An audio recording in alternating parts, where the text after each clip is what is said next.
Bum, bum, bum, bum, bum, bum. Welcome, welcome, one, welcome all. To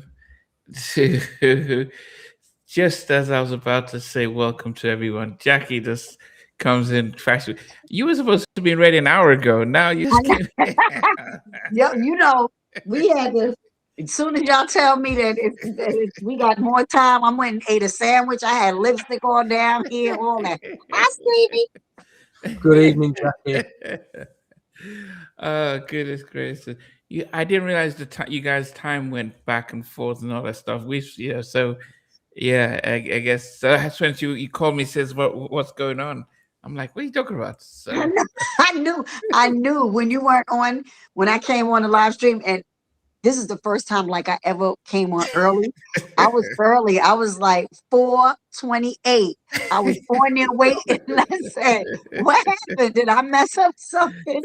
I was checking everything, and I was like, "No, no, I'm not messing something." And I thought about it, and I said, "Well, maybe because our time changed. yeah, Your time didn't change, and you don't know." yeah, yeah. Cool. Hey, Derek out of Minneapolis, welcome, and we've got Swami out in Cleveland, Ohio. Welcome, welcome. Yes. So goodness, and Marc Gordon will be joining us. So, Hmm. which is definitely a good thing.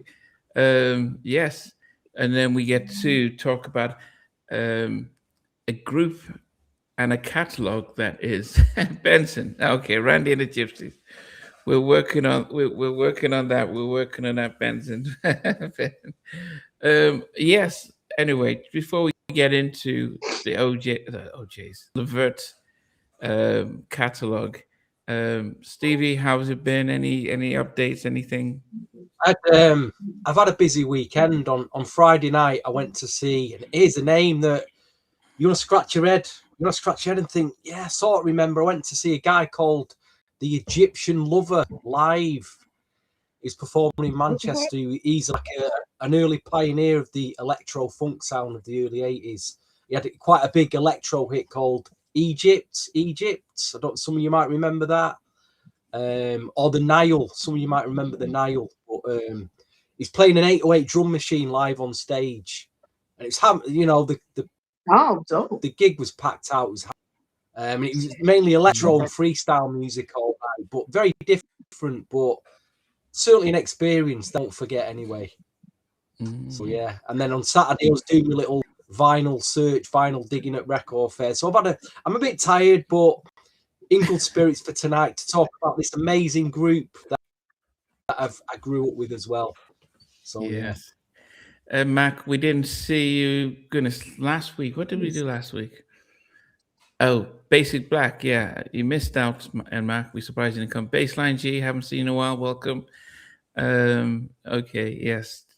Derek is saying Egyptian Lover is dope. So, Jackie, how's you been? What's been happening on your side before we get into the album and I've stuff? been good. I've been good. No, what's funny, I did it. They had their Delaware telethon, right? And Chris, Bruce, the guy that I work with, he he hosts the telethon. So I did the jingle for the telethon, and then he also wanted to um put out the video for the movie, from the movie The Conspiracist that he's executive producer on. And everything messed up when it was time for me to come on. When I tell you nothing would work, I was like, why? What happened? Nothing would work. The jingle wouldn't play. Now it was playing fine before it was time for me to come up and talk.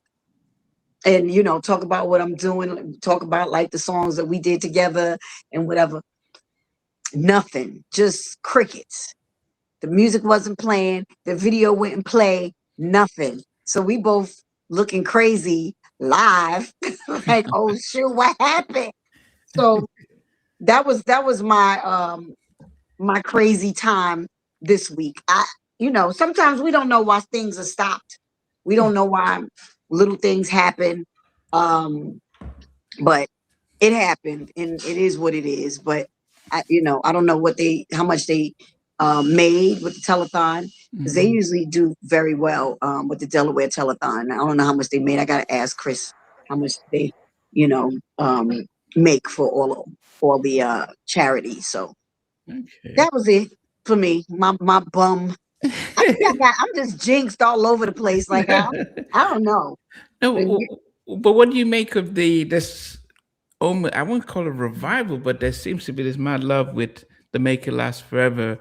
I saw Keith Sweater at some rappers concert. If you see his IG, and Oh, he doesn't even need to. They just play the music and everyone's singing along. The album is over 40 years old, but it almost feels as if that seems to be his Thriller album, and everyone still loves the songs. Make It Last Forever. He's Right in the Wrong Way. All those songs seem to be almost. I wouldn't even say classics, but they almost seem like part of the culture. right. Which they are part of the culture. Um, I don't know what's happening with nothing. You know, I'm not involved with anything. All I know is my voice is, I hear my voice on these things, and it's just, it's beautiful though to Mm, be what is this? The album dropped in 87, so it's 39 years, okay. almost 40 years ago. But we recorded in 86, so Wow. it's been 40 years now. Now it's 40 years, and it's like, damn, how old are we now? I don't even want to think about it. But yeah, it's nice to see though that it's coming back to life even Mhm. more. It seemed like it gets more and more popular, and I'm Yes. like, that's good if I can get my little coins. Shoot, hi, Mark. Hey, What's we're happening? joined. What's happening? We're joined by Marc Gordon, founding member of LeVert, producer, songwriter. Good to see you, sir. How you been? I've been all right. How about yourself? Yes, doing well, doing well. I didn't realize 40 years of LeVert. So, and you guys are about to go on celebrate it out in Cleveland. Yeah, yeah. It's gonna be nice. Okay, What y'all okay. gonna do? What y'all doing in Cleveland? No, What is it? it's really a show, but it's just highlighting all the songs and you know what I mean. Okay, who's on the show? Us. You know what? Joe Little and the Levert Oh, experience. the So LeVert Joe experience. Little and Okay. yeah, Joe Little and Dave and myself, and we're gonna cover a lot of the songs in the catalog. Oh, Okay. okay. Namdi, talk to Mark about the LeVert experience, what they're doing now, and Yeah, who's doing it.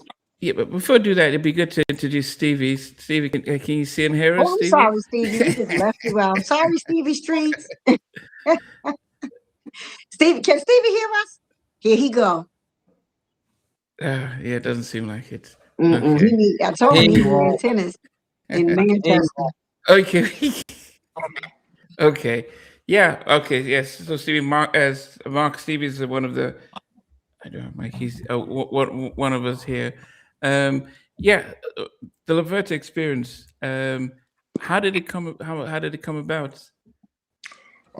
It was it was put together on the Tom Joyner cruise. Um, they had asked Dave and Joe to do a tribute to Gerald, and so they asked me. I was the last person, and so I said, okay, I agreed too, and we went on the cruise, and um, and we performed, and we hadn't really got together to perform, so that was our first time. So I was like, let me see how this goes, and it went pretty good, and we decided to continue doing it after we got off the boat. And I guess one of the things that the connection between the Rude Boys, sorry, not the Rude Boys, yeah, the Rude Boys, Men at Large, um, they were part of the extended LeVert family.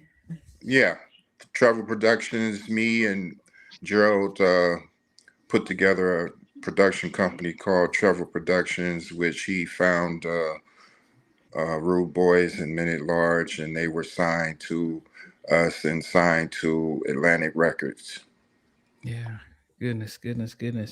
I think thinking about what you guys did for Cleveland, and of course you had OJ's ahead of time, but really putting that music on the map, and actually, going through you guys' catalog and just seeing how much stuff that you and Gerald did together, after after the second album, um, after Bloodlines, doing even from Bloodlines, just doing the majority of the production. Was that something that Elektra, well, Warner Brothers, where did they Atlantic. want Yeah. you? Well, Atlantic, yeah. Did they want you to get big producers, or were they fine with you guys just saying, "Okay, we trust you guys"? Well, no, not in the beginning because they actually we did the writing, but for the most part we did the writing, but they did get other producers to produce the initial works, and after let's see, what was it? It wasn't until Just Coolin was the first album that we totally did our own production. Mm, Mm. yeah, Jackie, when did you get to know the guys? Oh my gosh, Mark, when did we all meet? In 80 what?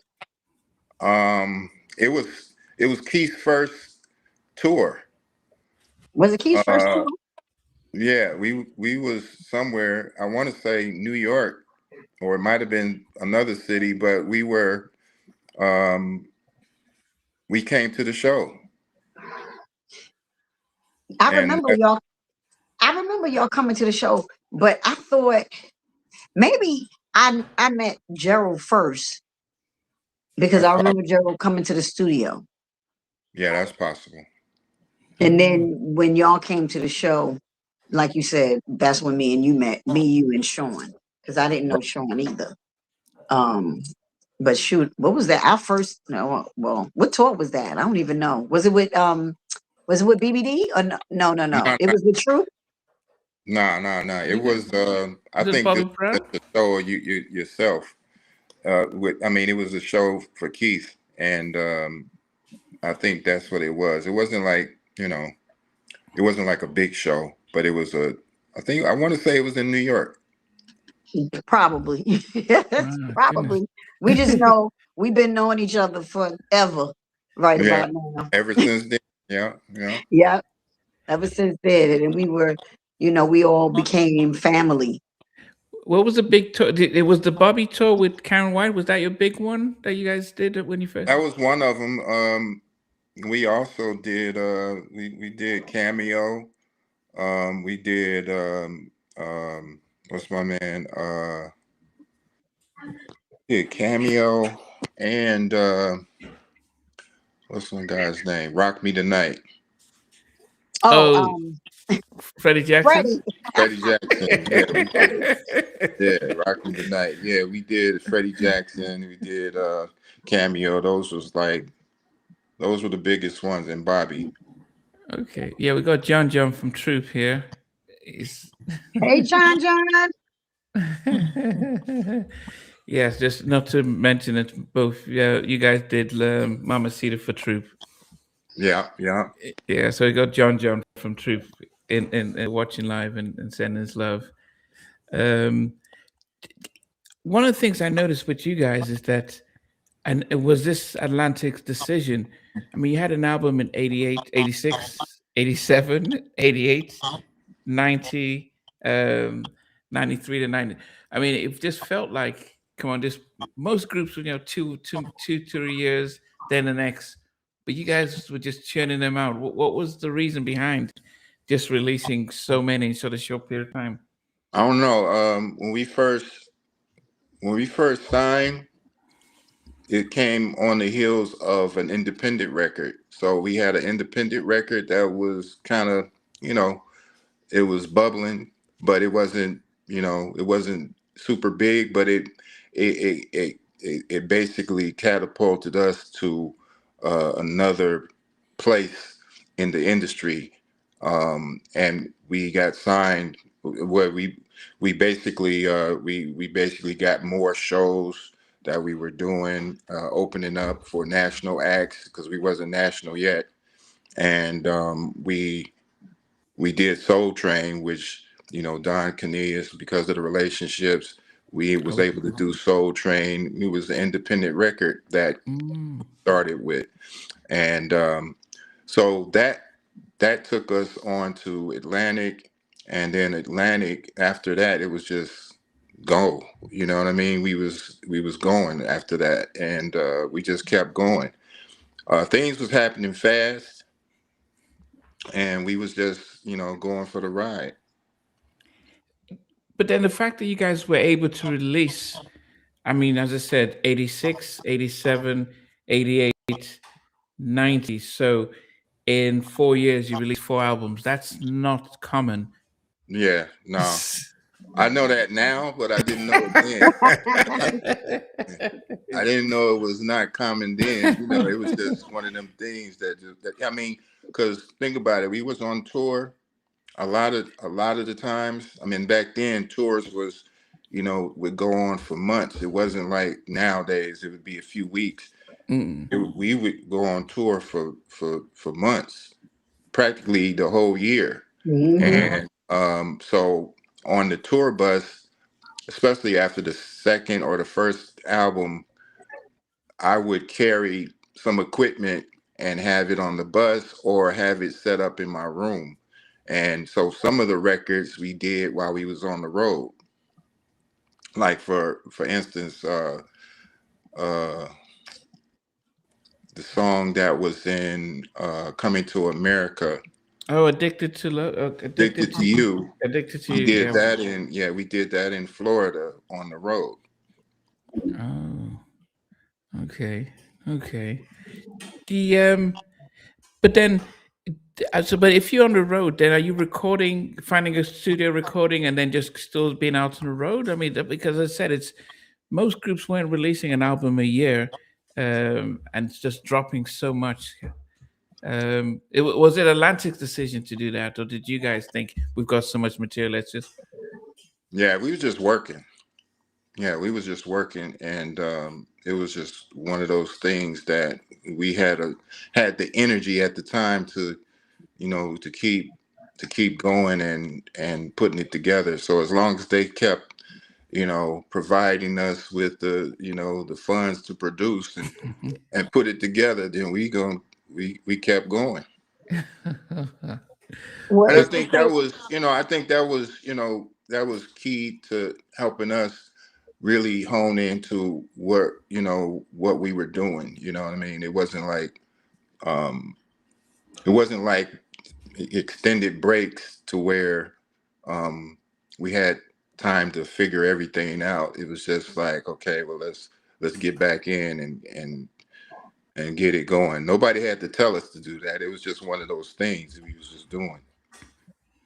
Yeah, you released 6 albums on Atlantic, and the independent one is like Get Hot.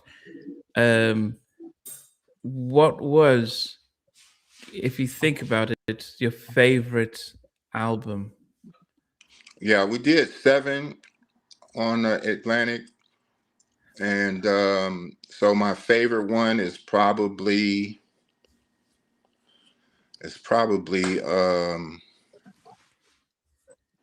I don't know. It's probably the album would probably have to be Rope-a-Dope. Okay. Why did I know you were going to say that? I don't know why. I just knew he was going to say Rope-a-Dope. What is yours, Jackie? Out of the albums, my favorite album, I think, was the only reason why I'm gonna say the Big Throwdown is because one of my favorite songs is on that album, and that's my forever love. That's my song. I don't care what nobody talking about. That's my favorite song forever. Okay. Even though I would say the outfits on the Ropin yellow and purple, I don't know who who did the styling, because you got the yellow and the purple. It's Yeah. But I would say in my top 10 list, I think there are 4 songs from that album. So that's how much respect for that album that I had. And I think followed closely by I think Just Coolin. But yeah, we're gonna go through our top 10 and stuff. Question about Just Coolin. Is it true that Teddy did a co-production on that? No. So why is it on Discogs they put uncredited co-production by Teddy Riley on Just Coolin? I have no Okay. idea. No. Okay. Okay. Teddy getting credit. He better Yeah, not be getting no credit for something. if you go onto Discogs, it says co-produced by Teddy Riley, and I'm not sure why. Yeah, and that's why I said What song did they say they co-produced? Just Coolin featuring Heavy D. Nah. No, that was Wow. no, that was like I said, that was the first album that we completely had production control. So that was one of those things that it was definitely new for us because we were R&B guys, you know what I mean? But I was tuned in on the hip hop side. And so my influences were a little of both, but I came up through R&B, some jazz, but the hip hop, which was the newest thing, was influential in where I was at the time. So when I came up with Just Coolin, Gerald heard it and was like, "We need to get a rapper on here." And I was like, "Okay, that sounds good to me," And he's like, "Who you want to get?" I was like, I don't know." And he suggested Heavy, and I was like, "Okay, well that sounds good." And we put in a call. We were recording. We started recording, and we was in Philly recording at Sigma, and he put in the call to Heavy's people, and he was like, we sent him the track, and he was like, "Yeah, I'll do it." He came down. I don't know if it was that. I don't think it was the same day, but he came down shortly after, and he put down his verse in the beginning and verse at the in the end or the middle, and it was like it was meant to be. I mean, Heavy brought not just an energy, but he brought a fan base. Because I my first hearing of LeVert was with Casanova. I was in Nigeria. It was a massive hit across Nigeria. It maybe, I don't know. It was just one of those songs that across the world it was a massive hit. And then we didn't hear much anything else. And then when Just Coolin came out, it felt like, oh, we all know Heavy and you guys, and so and even the performance as well. So yes, and I think for me it was interesting, going through your catalog for today's show to see how you guys could start in '86 and then you get to '97 and you're still, moving with the times. Whether it's like, okay, what was it? I think the rope-a-dope style. Okay, it's New Jack Swing seems to be in the mix, so let's get some of that done. And then going into For Real though, doing the R&B kind of, moving into there. So being able to not be out of step, and being consistent. How did that partnership with Gerald help keep you guys production in house, but also make sure that you guys were always on top?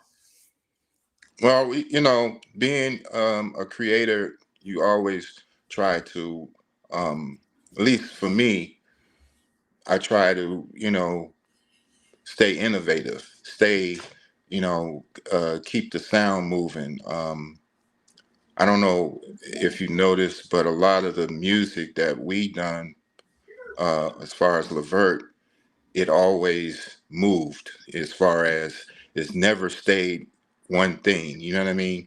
Um, and I think that's because I like, for me personally, I like sounds, and sounds make the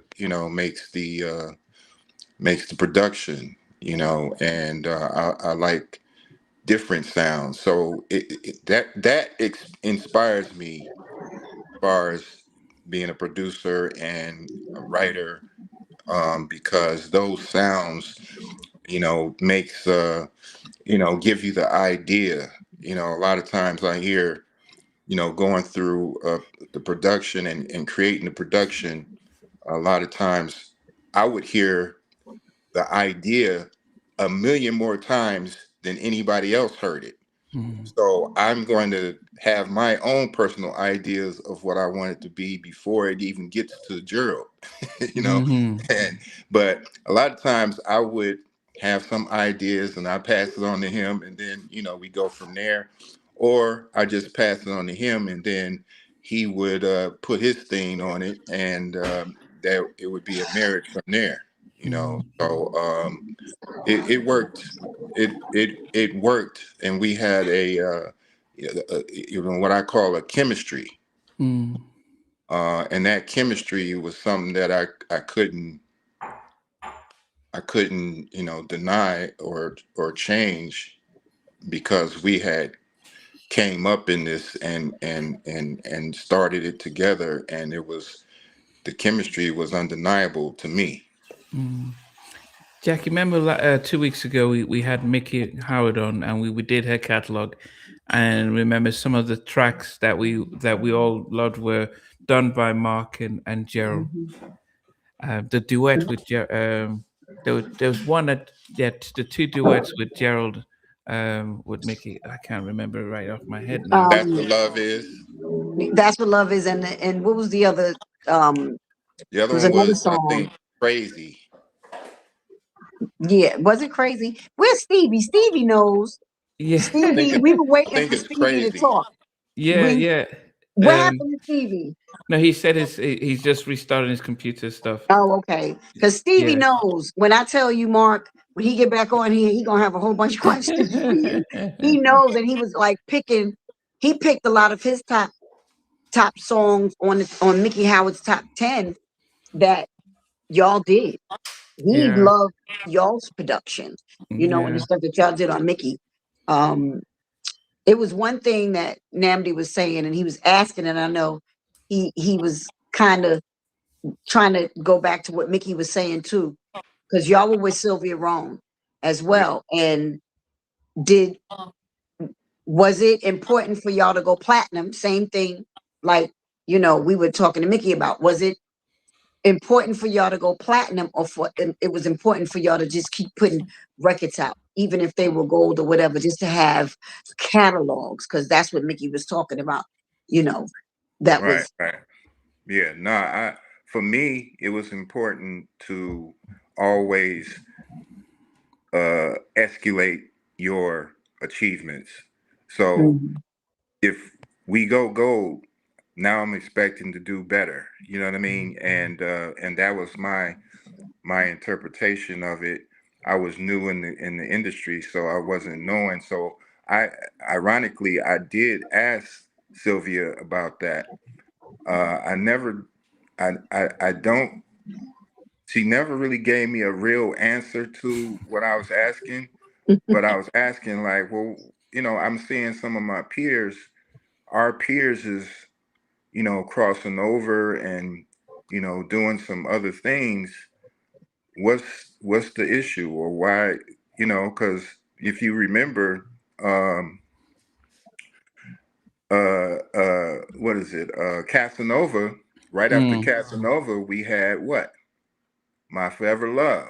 right. My Forever Love didn't get the same cross and which I expected it to have a little bit more cross than it did. And so I was like, well, why it's not getting the same cross? But she kind of gave me an answer, and I'll never kind of forget this, is because she said, well, you know, I get these kind of questions all the time, you know, from like other artists that's on the label like Genesis. This is their example she gave me. Genesis was on Atlantic, and they would ask the same type of things. Or, well, we going platinum, but why are we not going double platinum? Or why are we not going triple platinum now?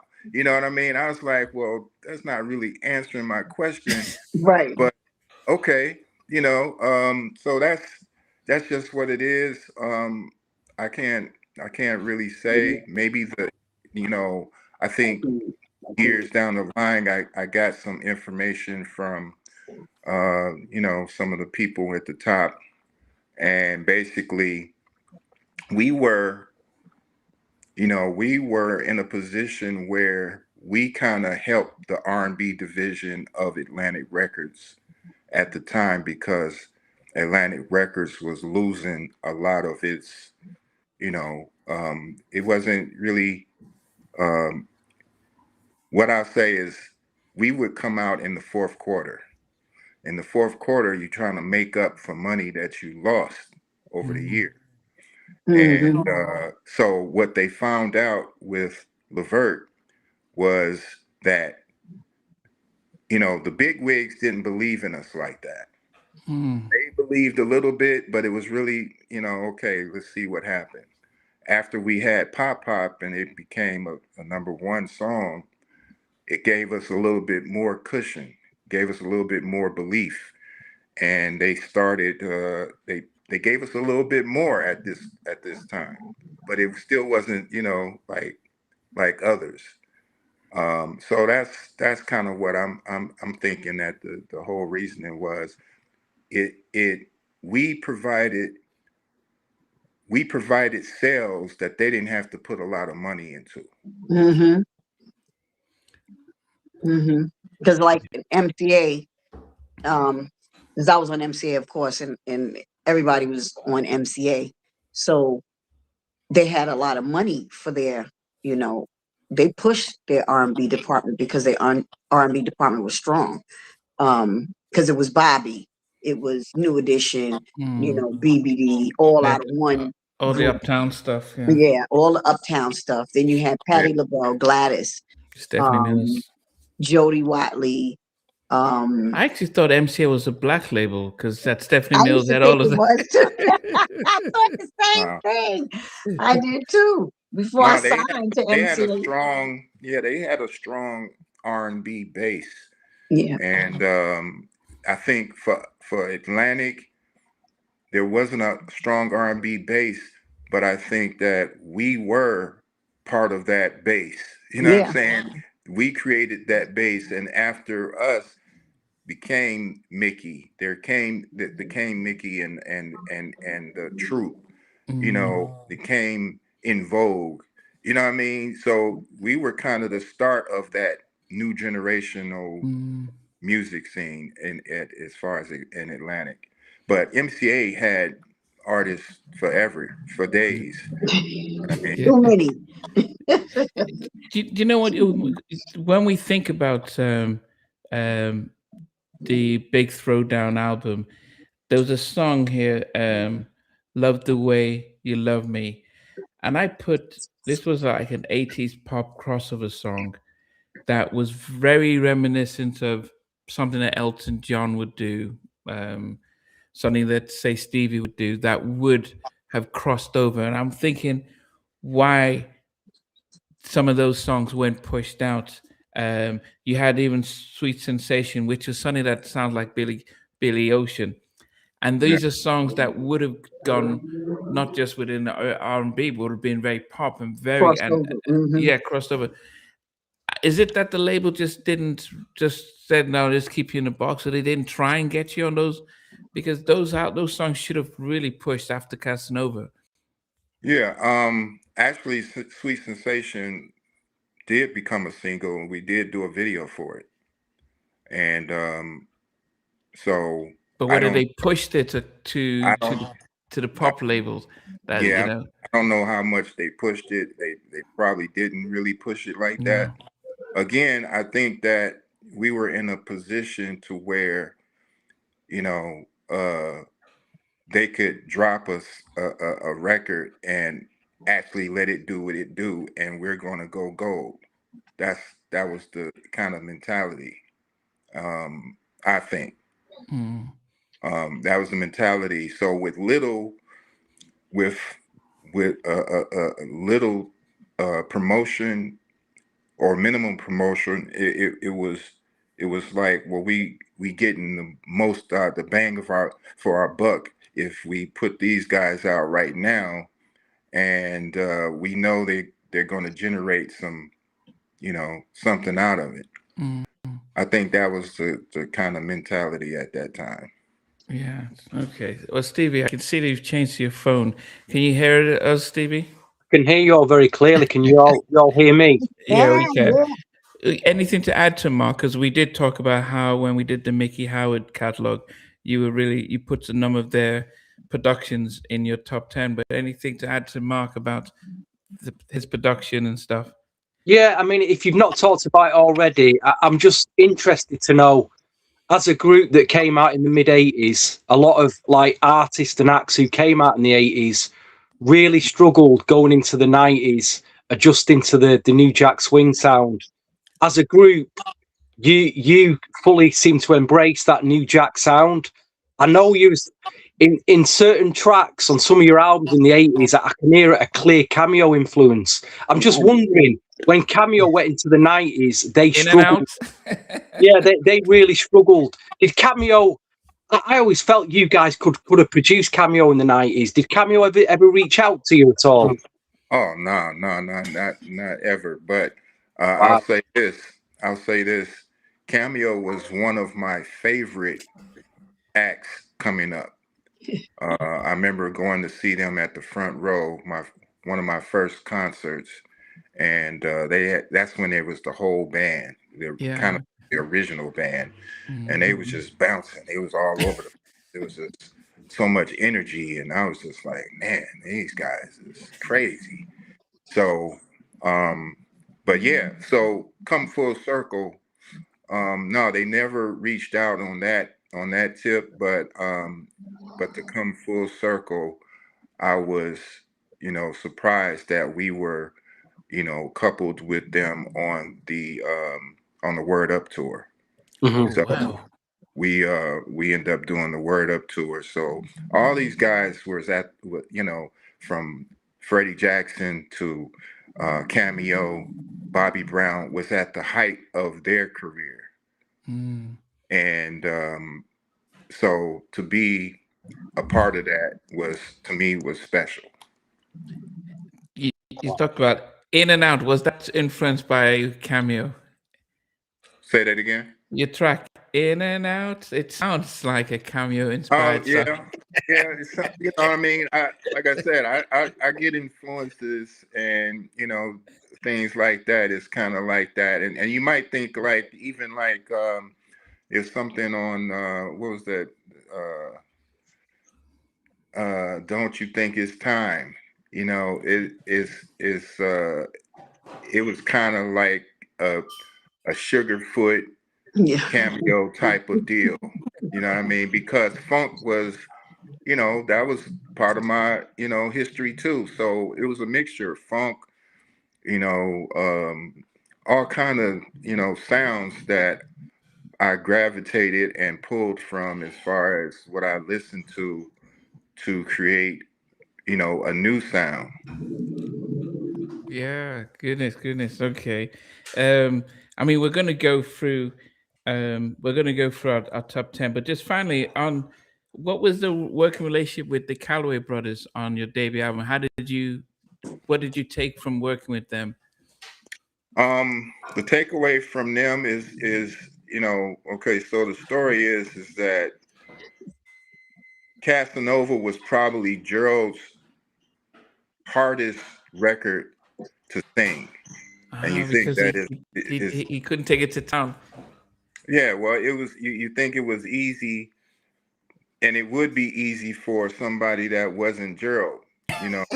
You know what I'm saying? So, but Calloway, Reggie had him in there and doing it over and over, just different lines that he wanted. So my takeaway from that session and learning from them was that, you know, it's not right until you think it's right. You know what I mean? And I think that him being a stickler for what he wanted created a hit that we couldn't deny. You know what I mean? You don't know that beforehand, but I just know how much we had to put into that record in order for it to be what it was. And it wasn't because, you know, you had a great singing group. You had a group that was great, but at the same time you had production and a vision of where you wanted the production to be. And that was my takeaway as far as being a producer is it's not right until you feel that it's right. And you know, that's the difference in some producers and being like the new age producers sometimes, like the hip hop producers sometimes, they're more beat makers. So they'll invite you in and let you go and be like, okay, yeah, that's it. but with, you know, with a particular producer, you know what you want specifics. You know how you want it, you know, to transition. You know how you want the dynamics to go. There's different levels to this. And, you know, so that's just nowadays, you know what I mean? And, you know, a lot of people don't know that even in our dynamic as the group, you know, there was a setup to the songs. Gerald couldn't come out to the songs in our songs and just go crazy in the beginning. It just wasn't gonna happen. And you know, that was just part of our process.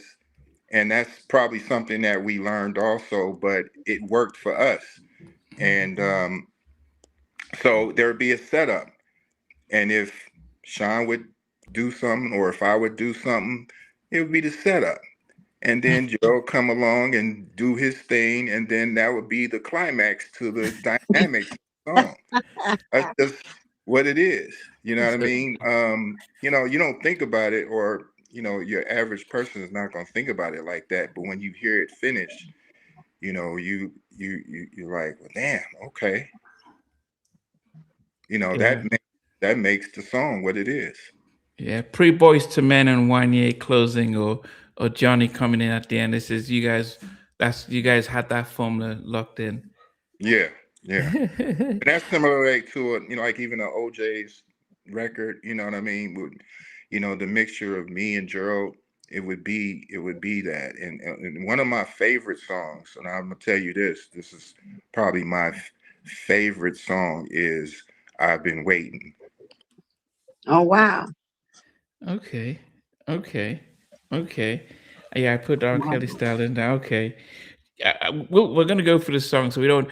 I think the question M. Mac and some others have said was about you guys had a 4 year, because remember we said that you were doing an album a year up to 93 for real though. Then you had a 4 year hiatus before the whole scenario came out, and they wondered is was the hold up due to Gerald doing the LSG stuff and doing his solo albums? How did that affect the dynamics of what LeVert were doing? Yeah, probably. You know what I mean? It wasn't, you know, it was an unspoken thing, but I think that's probably why, is because he had other endeavors that he was, you know, going after. And you know, so eventually we come back to it and you know complete and eventually complete our obligation to Atlantic. You know, so Okay.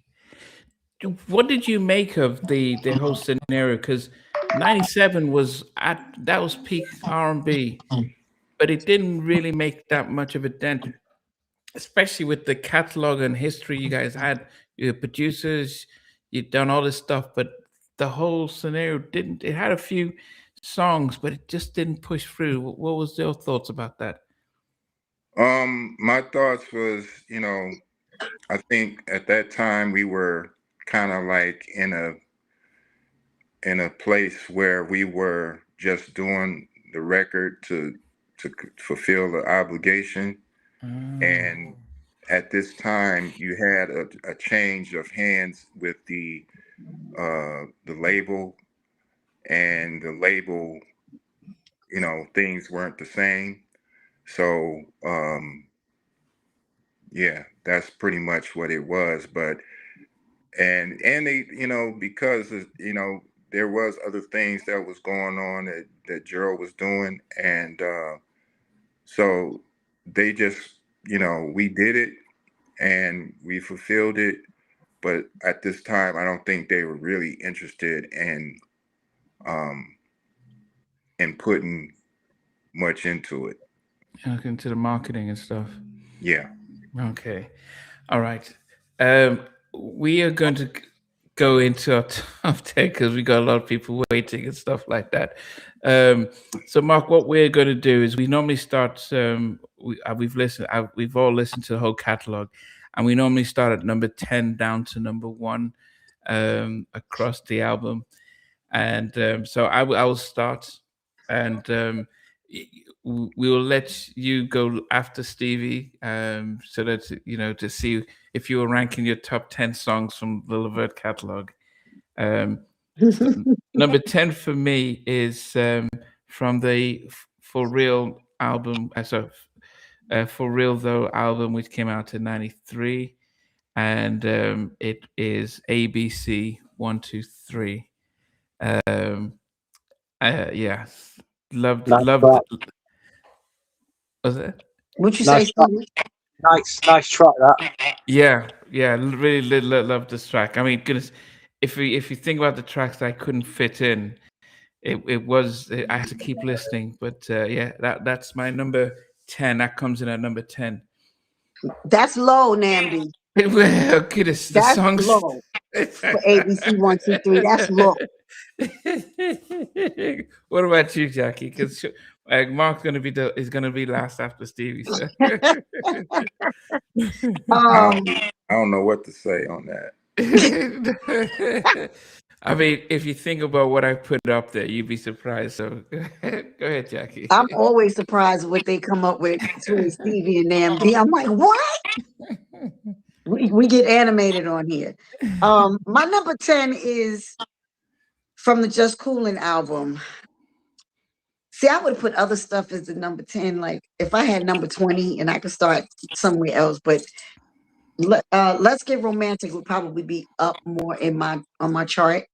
But that's what I have for my number 10 from Wow. the Just Coolin album, 88. Did you say wow, Stevie? Yeah, nice track. Nice track. No, I love the track.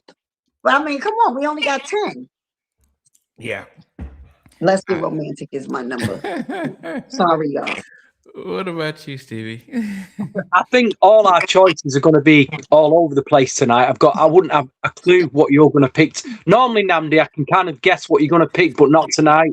Just one question mark that I'd like to ask before my number 10. During the 90s, there was a lot of like New Jack Swing girl groups.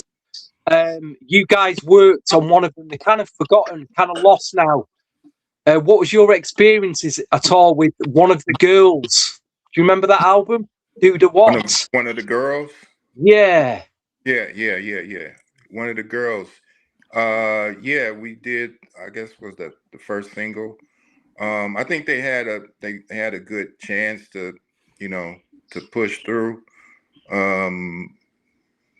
And you know, I tried to keep their sound young, which I think we did that pretty much on the album. But yeah, I think I think that, you know, a lot of people don't talk about them. So but yeah, one of the girls was another group that we had, and they were signed to Atlantic also. They had the song "Do the What," and that was the first single, and you know, it had the flavor of what was happening. I think, you know. I really enjoyed that album. I think I caught up with one of the members a few years ago. I think she's driving trucks now. But you know, it's just a shame that they kind of got lost and forgotten in that little area. But it's a group that I enjoyed. Anyway, my number 10 goes back to when you first signed to Atlantic in '86, because I know you had an album previous in '85 that was on an independent label. But I've gone with the opening track, Pop, Pop, Pop Goes My Mind. I think it was the lead-off single from that album. Just a great ballad, you know. Really ballad. Okay. Wow, at number 10. That's okay. That's low. That's a great. What was Stevie's number 10? Pop Pop? Pop Pop Goes My Mind. Oh my God, Stevie, you are so fired. Oh my God. I really want to hear what your daggone number 1 is. Oh my God. Mark, what would you put in your list? What would be number 10? You know, I really don't know, tell you the truth. I mean, I gotta really sift through the records to really, and I wasn't really prepared to do that. But I like hearing y'all's. You know, I like hearing where you're at, because it gives me an idea of, you know, you got 3 different people who have 3 different ideas of number 10, and you know, so I like that. Okay. Okay, no worries. And then if we have any questions around the songs, you can always give us a talk. Number 9 for me, and I know you did say that this was one of your favorite. I wish I could have done it higher, but I think there was just so much from this Ropin style album. As I said, I think 4 of the tracks made my top 10, but I've been waiting. Just love the it was. I remembered songs from like H-Town and R. Kelly and maybe some Jodeci, and there was a way that you sat in between in that vibe, and that's why I mentioned that from 80, 87, 88, you just shift and said, okay, this is what's going on now. We don't need to get in Devante or R. Kelly. We can do it ourselves, and probably that's why this Ropin Dope style is probably one of their more popular albums. But I've been waiting. Hit number 9 for me. Just loved the vibe of that album, that track. Okay. Okay, my number 9. My number 9 is again from the Just Coolin album. Smiling. Smiling is my number 9. I love that song too. I really like that song. Oh, okay. That's okay. So okay, Smiling. Okay, I'll go back to that. Okay. Stevie, what about you? I mean, it's interesting that there's a lot of groups, even artists out there that we've kind of heard of. I can't hear. Oh, you can't hear us? Can you hear us, Mark? Are you able to hear us? He's clicking on and on. He might have to go off and come back on. Yeah. I'm gonna text him and tell him to go off and come back on. Okay. Oh yeah, it's Smiling. You gotta go listen to that. Did he go off? He went off. Did he go off and come? Can you hear us, Mark? Yeah. Can you hear us? Yeah, you can hear us. Okay. Yeah, I hear you now. Okay. I missed whatever. Jackie said. Jackie, your number 10, your number 9 was Smiling from the Just Coolin album. He's gonna have to drop down and come back. Yeah, he probably have to go out and come back on. Um, Did we do your number 9? yeah, I had. I've been waiting. Okay, okay. Such an amazing track. I wonder if he's. I don't know how to get him. Yeah, such an amazing track.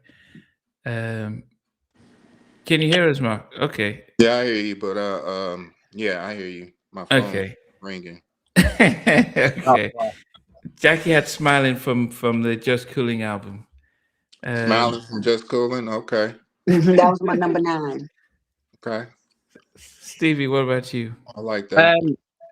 This track reminds me of my school disco era in the late 80s. It was their huge international hit, and you know, some artists never even get to this level. And I guess I don't know how the group felt after having such a large international hit so early on in the career, trying to replicate that. But Casanova makes my number 9. Again, it's like a big school disco hit to me, that when I was growing up. Such a huge international hit. number 9. That's major. Right. Get him, Mark. Casanova is number 9. Hey, you know what? Hey, that just means that it's some other ones that's gonna be on top of that. So I like that. Yeah, Stevie. No, Okay. Steve, he does. Stevie pulls songs out of the hat, and you're like, what? But he always have good ones that make sense when he break it down. It's like, no, yeah, you're right. You're right. Wow. Okay. Yeah, you got a lot of. It's like out of 7 records, you got a lot of records to pull from. You know what I mean? You know, so that part of it, I really like that aspect, because that says that you're reaching different demographics. You know what I mean, with different songs. So I like that. Yeah, I think, but Stevie, you're giving the viewers a heart attack with your choice so far.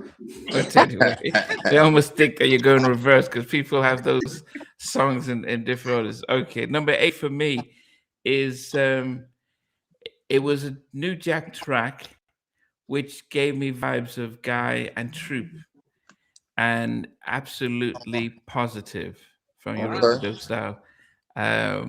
It's I was like, okay. As I said, because I'm listening to Ropin style, and I go back to Bloodline. I'm thinking, is it the same group? Because to transition, as Stevie talked about Cameo, most groups didn't struggle if they came out as early as 85, 86 to be able to continue to be relevant and actually go with the times. And you guys continuously, even the big even the whole Scenario album was of 97, although Atlantic didn't push it, but it shows that you guys were never out of steps and never out of sync.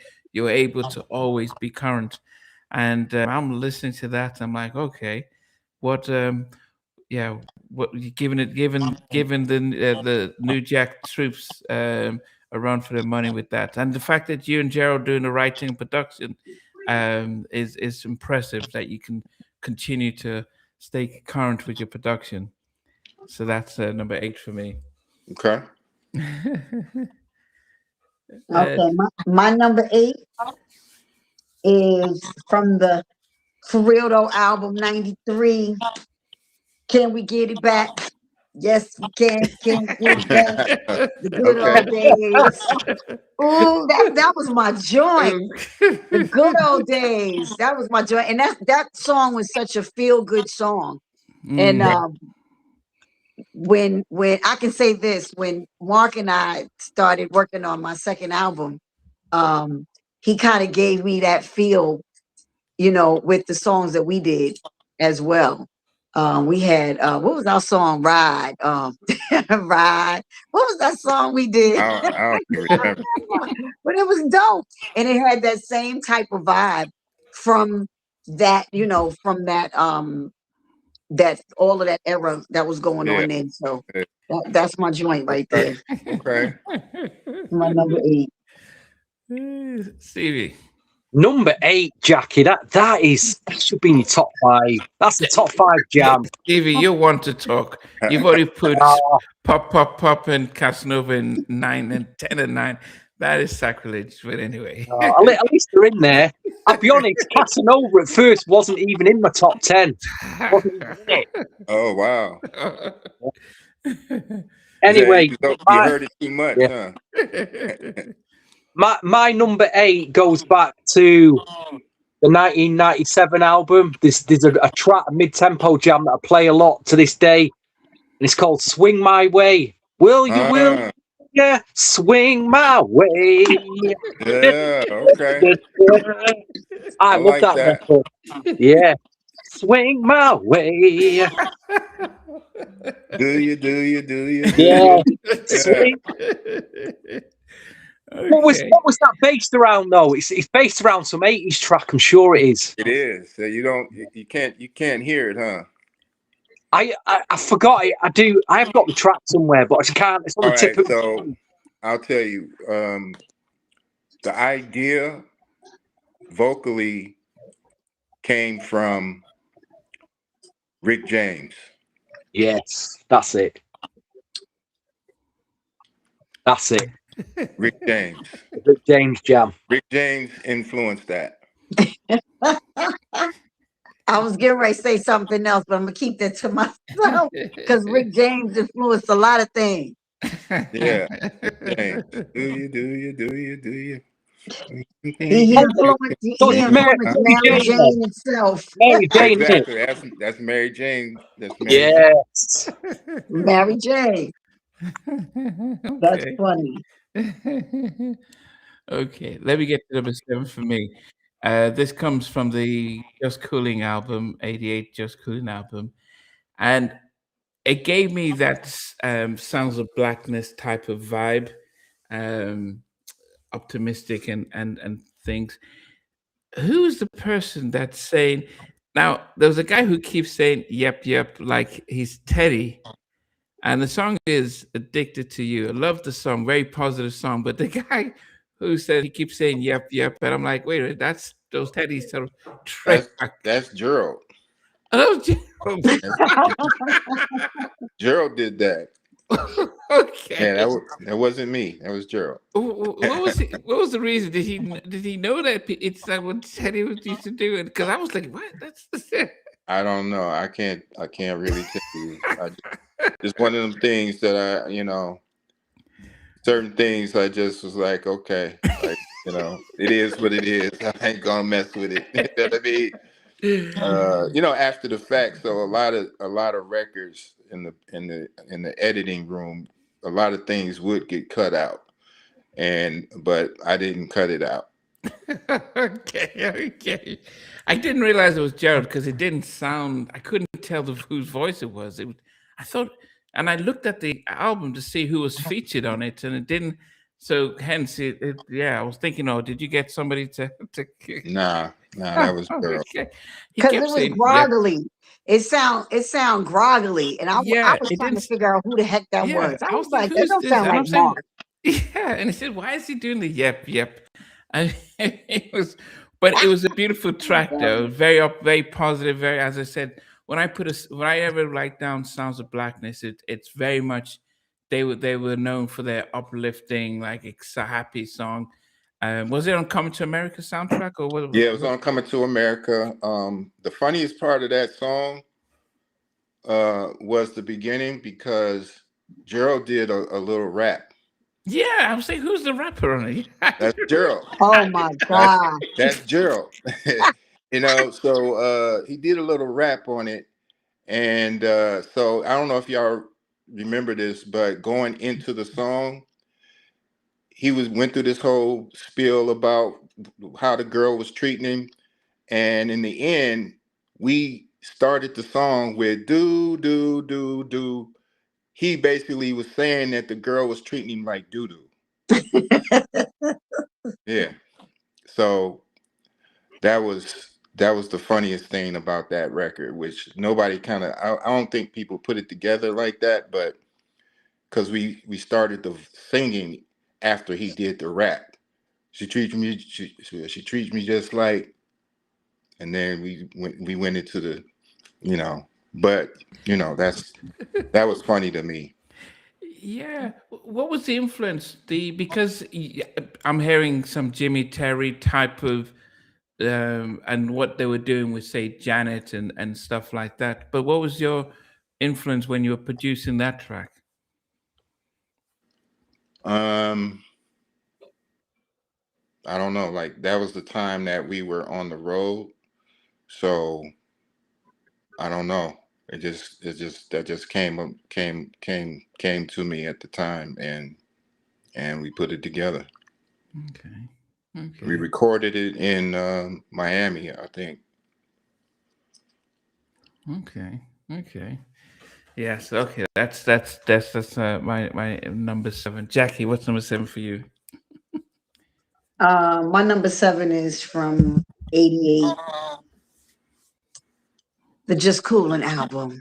Okay? Just You've coolin'. got that's you've been. We are just coolin'. That's my number 7. It's my Okay. song. Is that your favorite? Because you've had 3 songs on that album already. Yeah, I have, but I can't say that's my favorite No, album. album. Okay.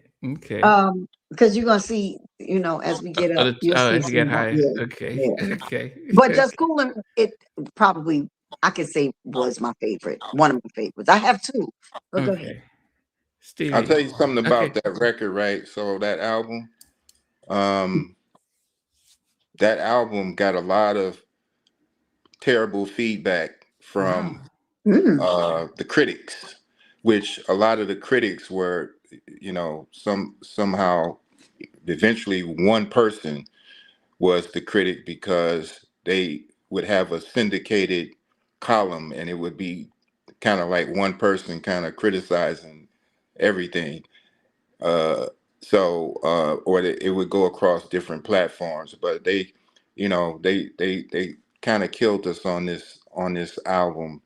And so it was really a different moment when we were able to get awards and status from this record, because the critics were so harsh about this record. And so just a little insight on that. But they, I don't even remember who they are, but I kept some of the clippings, and it was just like, oh, it's definitely not it's not up to par with the other previous records, and it's this and it's that and blah blah blah. I was like, wow, they killing us. You know what I'm saying? But it was still a gold record, still a gold album. That was the whole thing to me. Right. It's like, hey, say what you want to say, That's but right. That's right. And y'all have 4 of them, so they can say all that they want to say. And it had back. I mean, a lot of the New Jack loved that, like Pull Over and all the others. Anyway, yeah, we'll go for it. Stevie, what's number 7 for you? Obviously, the first track I ever heard from LeVert was Casanova in my school days, and the second track I heard was when I went into a record store and I found this. It was like a UK 12-inch single promotional copy. And it's a white label. It had 2 tracks on it, and both the tracks had the club mixes, the extended club mixes. So pick one of them that I played. It's not the album mix; it's the actual extended club mix that I played a lot back then, and that's Got to Get the Money. Awesome, awesome mix. Gotta get that money. Yeah, so funky, so funky bass line. Good swing, good New Jack, and that was really the second track that I'd heard back then. What album? It's from the Just Coolin album. Okay. I couldn't even afford to buy the albums back then. It was like I spent like a couple of pounds on this 12-inch single, and I played both sides to death, but that was one side of it anyway. At the time, makes my number 7 anyway. Got to get the money. Were you DJing then? Were you No, DJing? I know you were young. I was just starting buying records properly, starting collecting. Oh, okay. I was too young, Jackie. But what I love about Stevie is he he listens to bass lines. He listens to, you know, he likes funk.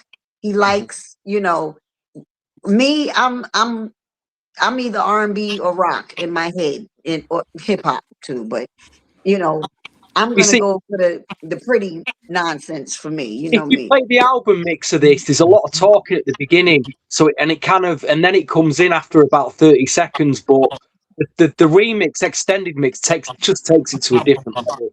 Really does. Wow, So, that's dope. Okay. Number 6 for me is another one of the New Jack tracks from Roper Dope Style. And it starts off like the sample for Salt and Pepper's Push It. Get up Hmm? on me. It almost like it sounds like it's going that direction. And it is featuring somebody called Serge. I'd never heard of him before, but From it's Cleveland. nobody. Yeah. Nobody does it, but it's a real funky New Jack track. Dun dun dun dun dun dun, dun nobody. Okay. Okay. Yeah, who's Surgeon? Serge is was a Cleveland rapper, and that was coming up at the time. He did some New York battles and stuff like that, but he was from Cleveland, and um, but yeah, you know, we was happy to feature some of our hometown talent on some of the records. So Yeah, That was dope that y'all did that. yeah. But the thing about the nobody does it better. I mean, I think 1990. So I mean, you were at this time, if we think about it. So the Future album is out. Troopers got the Deep album. Has it Deep album yet? No, I think Deep album came out. Um, 80, is it 91? But then you know, what was the did you guys get locked in saying, okay, this is New Jack seems to be what's dominating, let us get ourselves on top of that, and how do you make sure you're not sounding like what else is out there, like what Teddy was doing, or Devante on the Jodeci album? again, it sounds, you know what I mean. So I made it a, you know, kind of like my business to not duplicate anything, and to, you know, have my original, you know, originality, and so that's kind of where it is for me. I mean, because I would sit in my little production room and just go through a bunch of stuff, and then when I felt like it was ready to pass off to Gerald, then that's, you know, I'd give him a whole cassette or CD of all of the tracks that I was working on, and then he would go from there. And so between the two, you know, between the mix of both of us, we he would have an idea that wouldn't be totally, you know, like just my idea. It would be his idea, and my idea would be kind of different than his idea. So it just merged and Oh. made it a completely different idea than, you know, where we would go if, you know, otherwise. But I didn't try to emulate or copy anything that was already out. Because you guys being in Cleveland, I mean, you're competing with New York, so that's Uptown, the Teddy in Uptown, and Yeah. Cal West, and all that stuff happening there, and then the go out in the West Coast. So it's like, how do you find a sound that can be distinct and separated from what was happening? I mean, I think that we were able to do that because of what you guys are picking right now. You know, we were able to achieve that part of it. They weren't singles, but I think it made for a good album. You know what I mean? It was definitely support on those records, so you could listen, and a couple of albums. I don't know if it wasn't all of them, but a couple of albums we had a slow side and when we had sides, we would sync them up to where you can go back to back to back. You know what I mean? For the slow side, we wanted to speak to the ladies for the men, because a lot of the men didn't know what to say, or maybe not know what to say, and the song, you could just put the song on and let it just do what it do. You know what I mean? So that was kind of like, our which I didn't say, I wouldn't think that was something that we pre-planned, but it just turned out that way. Okay. Jackie, what is number 6 for you? My 6. This is my question for my number 6, Mark. What were you thinking about when y'all was writing this? And I know you did this. My number 6 is "Love the Way You Love Me." We. Yeah. That was the one I said. Yeah. Right. That could have been a pop song. You love me. That's my song. You already know I'm a ballad. chick. Yeah. What were you thinking about when you? What album was that? That was the Big Throwdown album. Big Throwdown, yeah. See, that's when you got too many albums. Yeah, we were in LA when we did that. Well, we actually done it before we got there, but when we got there, that was one of the songs that we were doing, and that was at the time when other producers were producing, and but we were in the studio actually doing it at the same time, but we didn't get the credit for production. But at that time, it was I was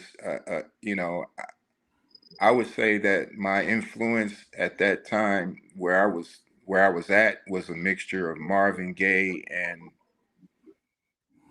something else, but Marvin Gaye was kind of my influence. But even though the track itself is not like a Marvin Gaye-ish type of song, but I think that the wee wee part was I got that from Marvin Gaye. That was the Marvin Gaye thing, and but yeah, I really like that song too. That was a sleeper to me. Yeah. I love this song.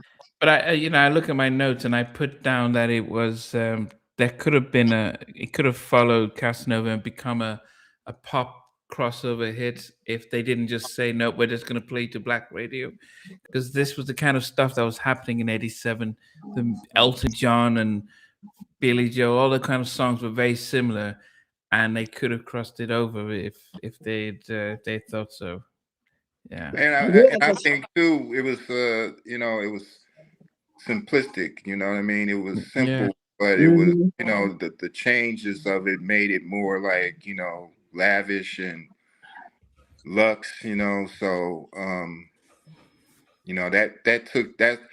In that song, that brung out more of my jazzy side. Yeah. Well, it fit into the Sade thing, too, that was out at that time. And I agree with Namdi. If, Sylvia had her marketing team right, look, we're going to talk about her. If Sylvia had her marketing team right, they would know how to go in there and work that damn record and made it cross over. They could have crossed over that song easily. Because that's when Sade was hot. And, the sexiness and the jazziness of the song, even down to the wee wee,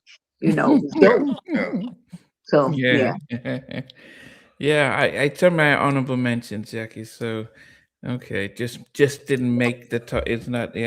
I'll bring it out later. Stevie, what's number 6 for you? I just want to give a shout to an artist that he went solo in the mid-90s again, and it didn't quite work out for him. He was part of the whole LeVert production unit. A guy called Jay Little.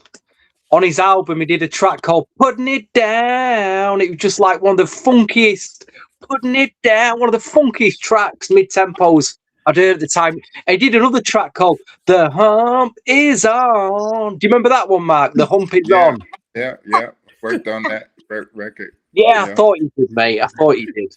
Well, some great gems on that. Again, just forgotten. Lost and forgotten, but some great gems on that album, you know. Yeah.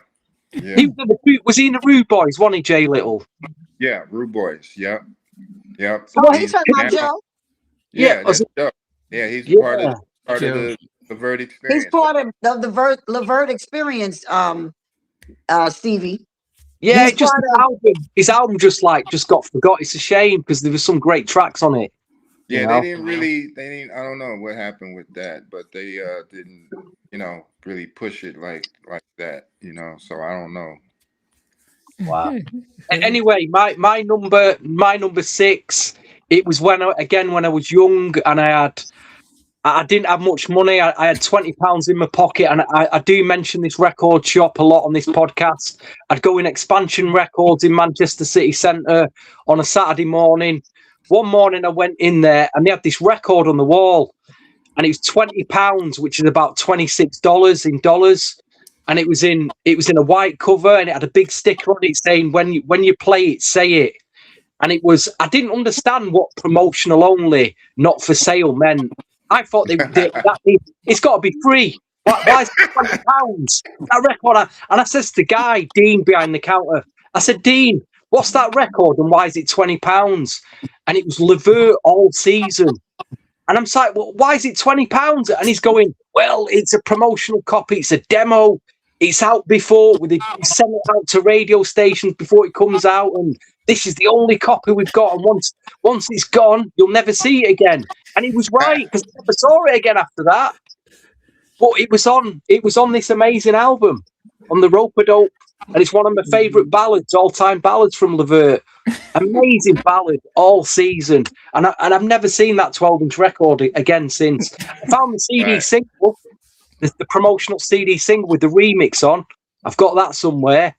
Not the 12-inch vinyl, which is a shame. Yeah, well, that's crazy because promotional copies are supposed to be for promotion. Yeah. but I didn't understand what I meant at the time. I was so young.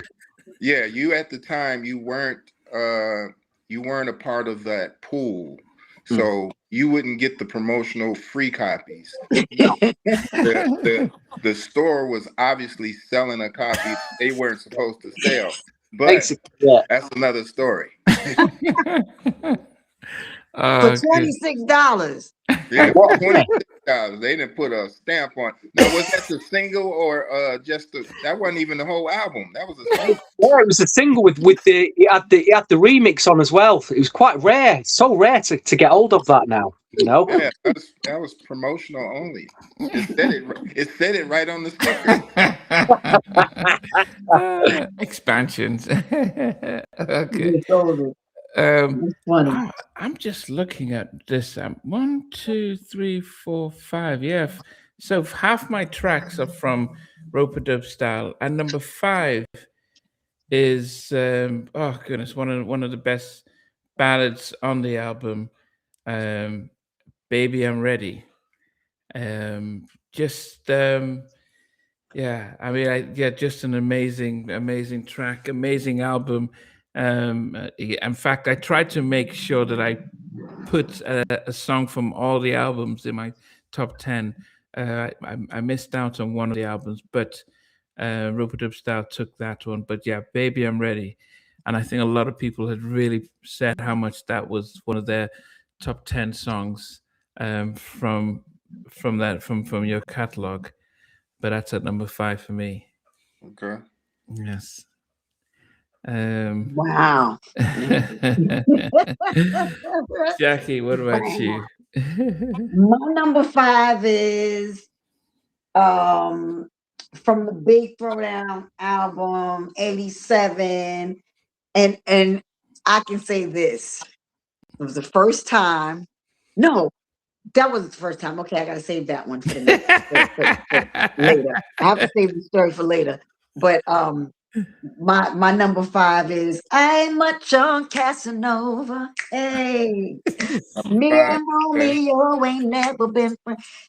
Yo, I mean, when that came out, that song was like, it's almost like how they took the whole Romeo and Juliet thing and flipped it and made it into a song.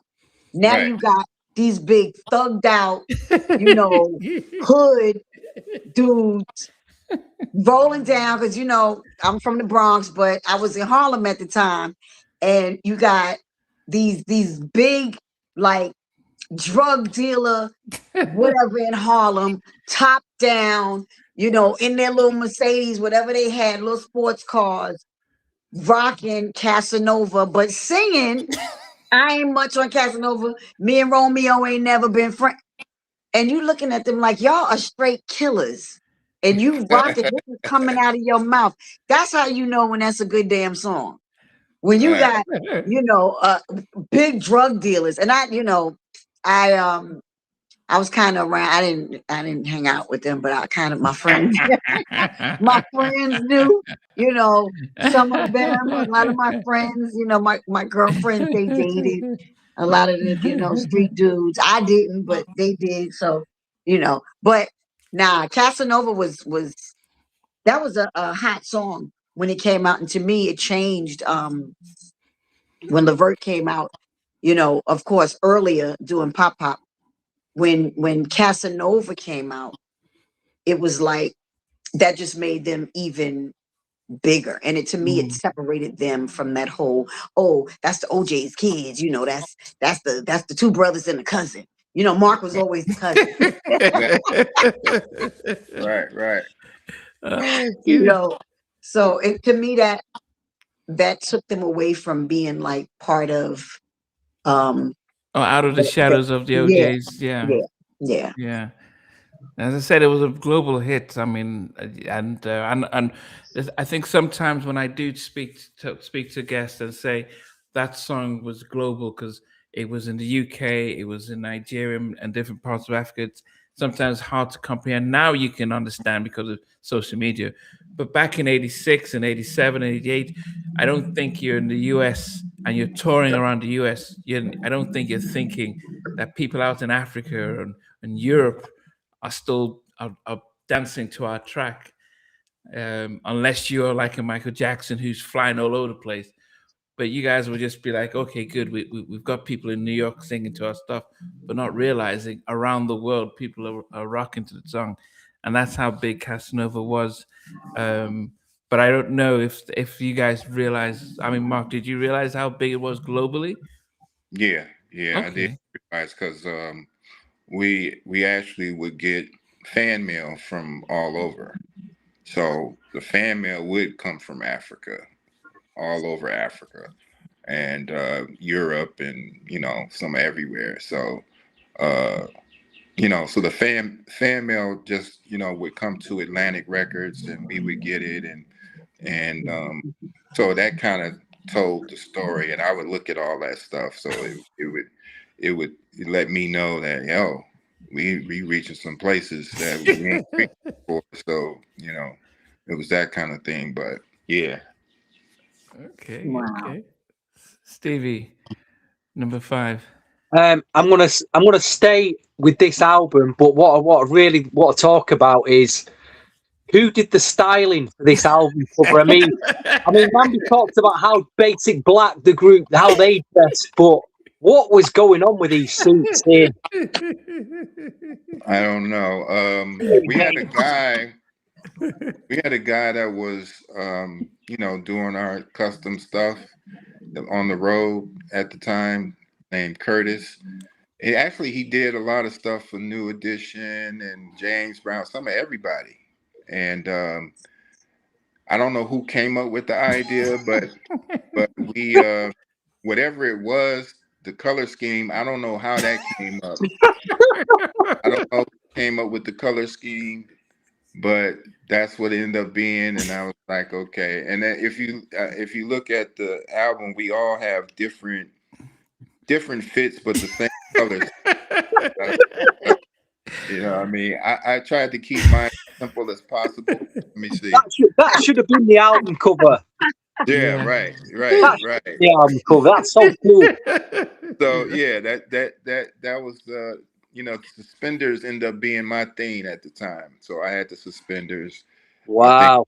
Sean had the vest, and Gerald always had the jacket.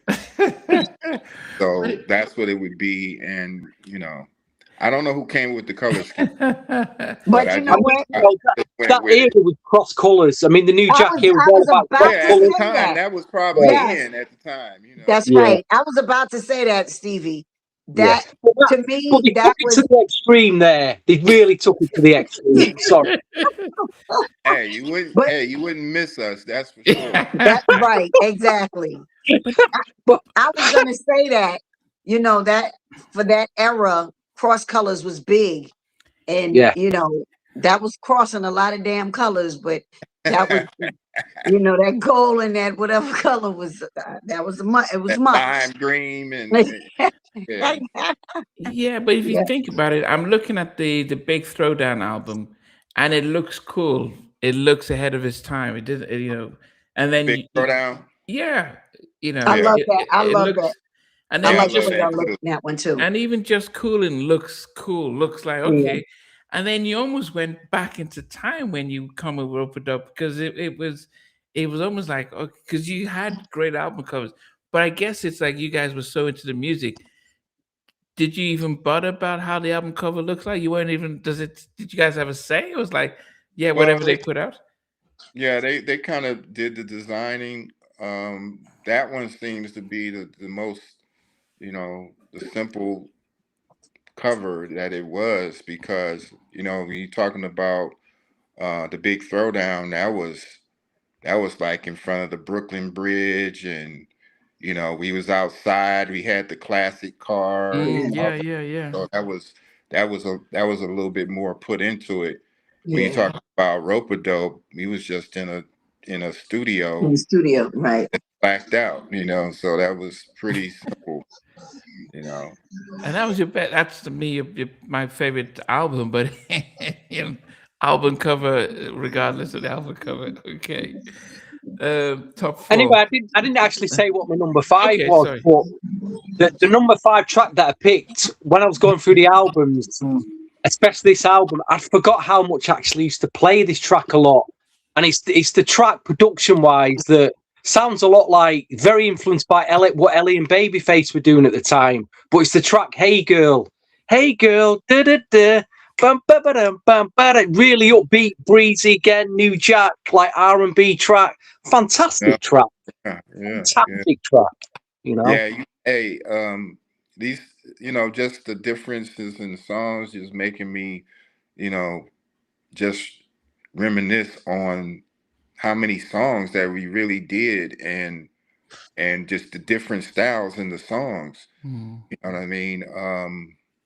It's, I mean, you know, I think that this whole 40-year, like I was saying in my post when I posted that about the having a celebration, 40-year celebration, you know, I said in one of the posts is the bad thing about having this milestone is that, you know, Gerald and Sean is not here to Hmm. be a part of this milestone, you know, and you know, they would be proud of just being able to look back in time and see the work that we really put in. Yeah, as you said, I don't think you appreciated. You didn't realize that it isn't normal to just do an album a year. But then you guys have a long catalog of songs, and but to be able to be current every time an album comes out is not an easy feat. And yes, to be able to celebrate 40 years is an amazing thing. Yes. Okay. That's Number good. number four for me is I think my second song that I remember hearing from you guys, and this came out. You know, we did a show last year on on the albums that came out in June of '88. Four of the biggest albums came out. We had I'll Be Sure came out May of '88. Then we had New Edition's Any Heartbreak. We had Guy's debut album. We had Bobby's Prerogative. And then we had Troop's debut album came out in '88. And so within 5 weeks, those 5 albums came out in 1988.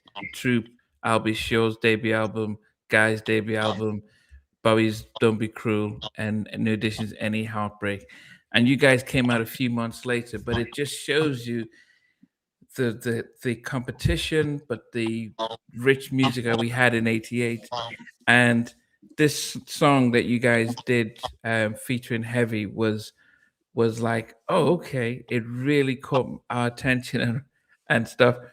It was really interesting seeing you 6 foot something doing your shuffle and dancing. I mean, the routines, having you guys do your dance routine, because we look at LeVert and we see you guys as singers, but it felt as if in this album you guys had to do your leg work. How did that feel, doing the choreography and dancing and keeping up with Heavy D? It came with the gig. You know what I mean? So we had to, step into it, and at that time, some of the people that helped us with the choreography for that was Tisha Campbell. Oh, wow. And Jay and AJ. From the House Party movie, was she? Yeah. AJ and Tisha came into Cleveland. That sounds like an incredible era to be part of. Working with Tisha Campbell and AJ likely brought a serious level of That's his live voice. He's alive. It's my other phone. Start talking. But yeah, Tisha and AJ came into Cleveland and gave us some routines. Wow. To go with the Just Coolin,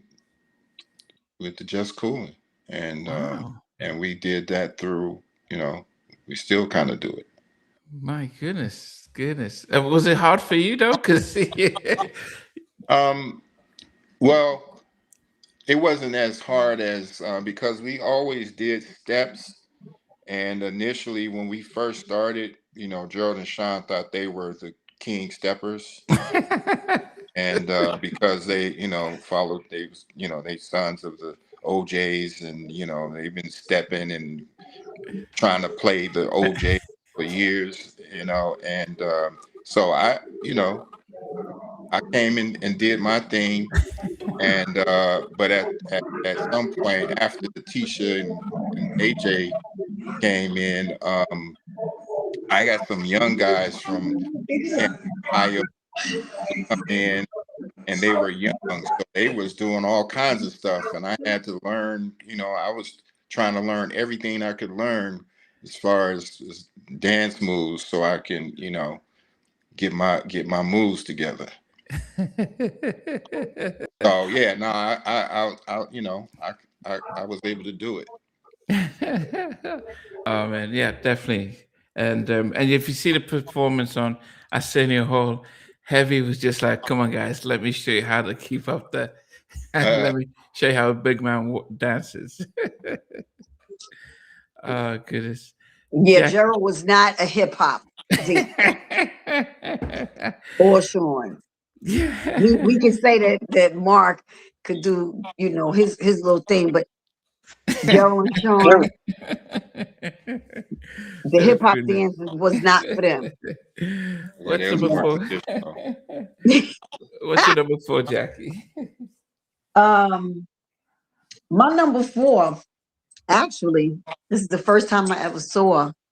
I went to see LeVert at the Apollo Theater, and I'm trying to remember who else was on the show. I think it was the Whispers.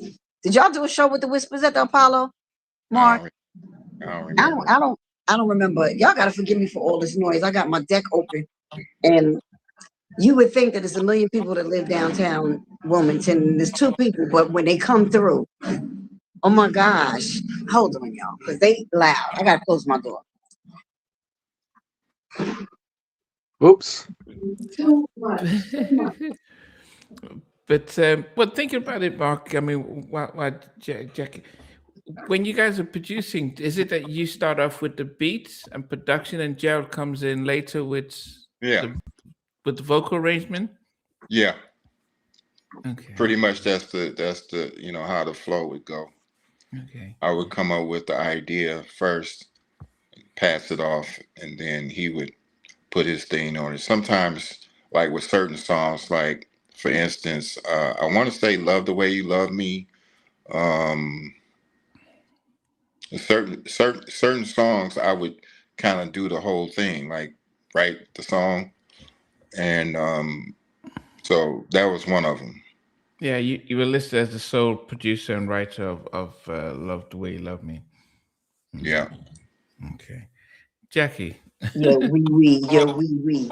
Um, wait, who said instead of saying Cleveland, somebody said, or maybe I'm messing it up, but it sounded like somebody saying Cleveland instead of saying Oh, Cleveland. that Right? you know what? I didn't know what I was saying. Again, that was some Did Marvin you say Gaye that, stuff. Mark? Yeah, that was some Marvin Gaye stuff, man. I didn't even know what I was saying for real, for real. It just sounded like I knew what I was saying, but I didn't. I was I'm telling, like, telling who said secrets that? now. Wow. Okay, so going back to my number 4, I saw y'all live at the Apollo, and y'all were performing this song called Pop Pop and killing it. Wow. And I remember the whole Apollo Theater just standing up, losing their daggone minds, just going crazy. Um, and I remember saying, it's so crazy. I can't even remember what year this was, but I remember saying, that little one over there that's on the keyboard with the glasses. This is before I knew y'all, Mark. I was like, that little one over there with the glasses on the keyboard. He do some special stuff because he quiet. I was like, I'm just watching. I watched you. And at that time, no lie, I said, I'm gonna work with him one day. I don't know why. Never. I was like, I'm gonna work with him one day. Because I kind of, people don't know, and I have to give, let people get the credit behind a lot of LeVert stuff. Mark is a phenomenal producer and writer, and he has a great producing mind, no different from a Teddy and anybody else. He just has this different style of music. A lot of people didn't know who Mark really was in the group. It was always, that's the cousin, you know he, he in the background, but it's always the cousin that's chewing gum, sitting in the background quiet. That's the one y'all look out for. That's the one that's always the one that's behind everything. So, I never knew that, Mark was the reason that they put the group LeVert together, from being in school or whatever. And, we always thinking that he was the cousin, but Yeah, people know him. somebody said it in the, one of the reporters or whatever said it, because we used to have, like, we would go to New York or LA, and all the reporters would come into the the media room or whatever, and so they would ask questions and whatnot. So somebody ended up saying it one day, and we just let them say it and kept it like as it was. Um, but no, I wasn't the cousin. I think the same thing happened with After Seven. They Keith Mitchell was saying he's the cousin to L.A. Reid and the other two. So it was one of those things where it helped sell the group when you hear those things like, oh, two brothers and a cousin. Right, So right. yeah, and the label says, yeah, let's run with it because it just helps with the publicity.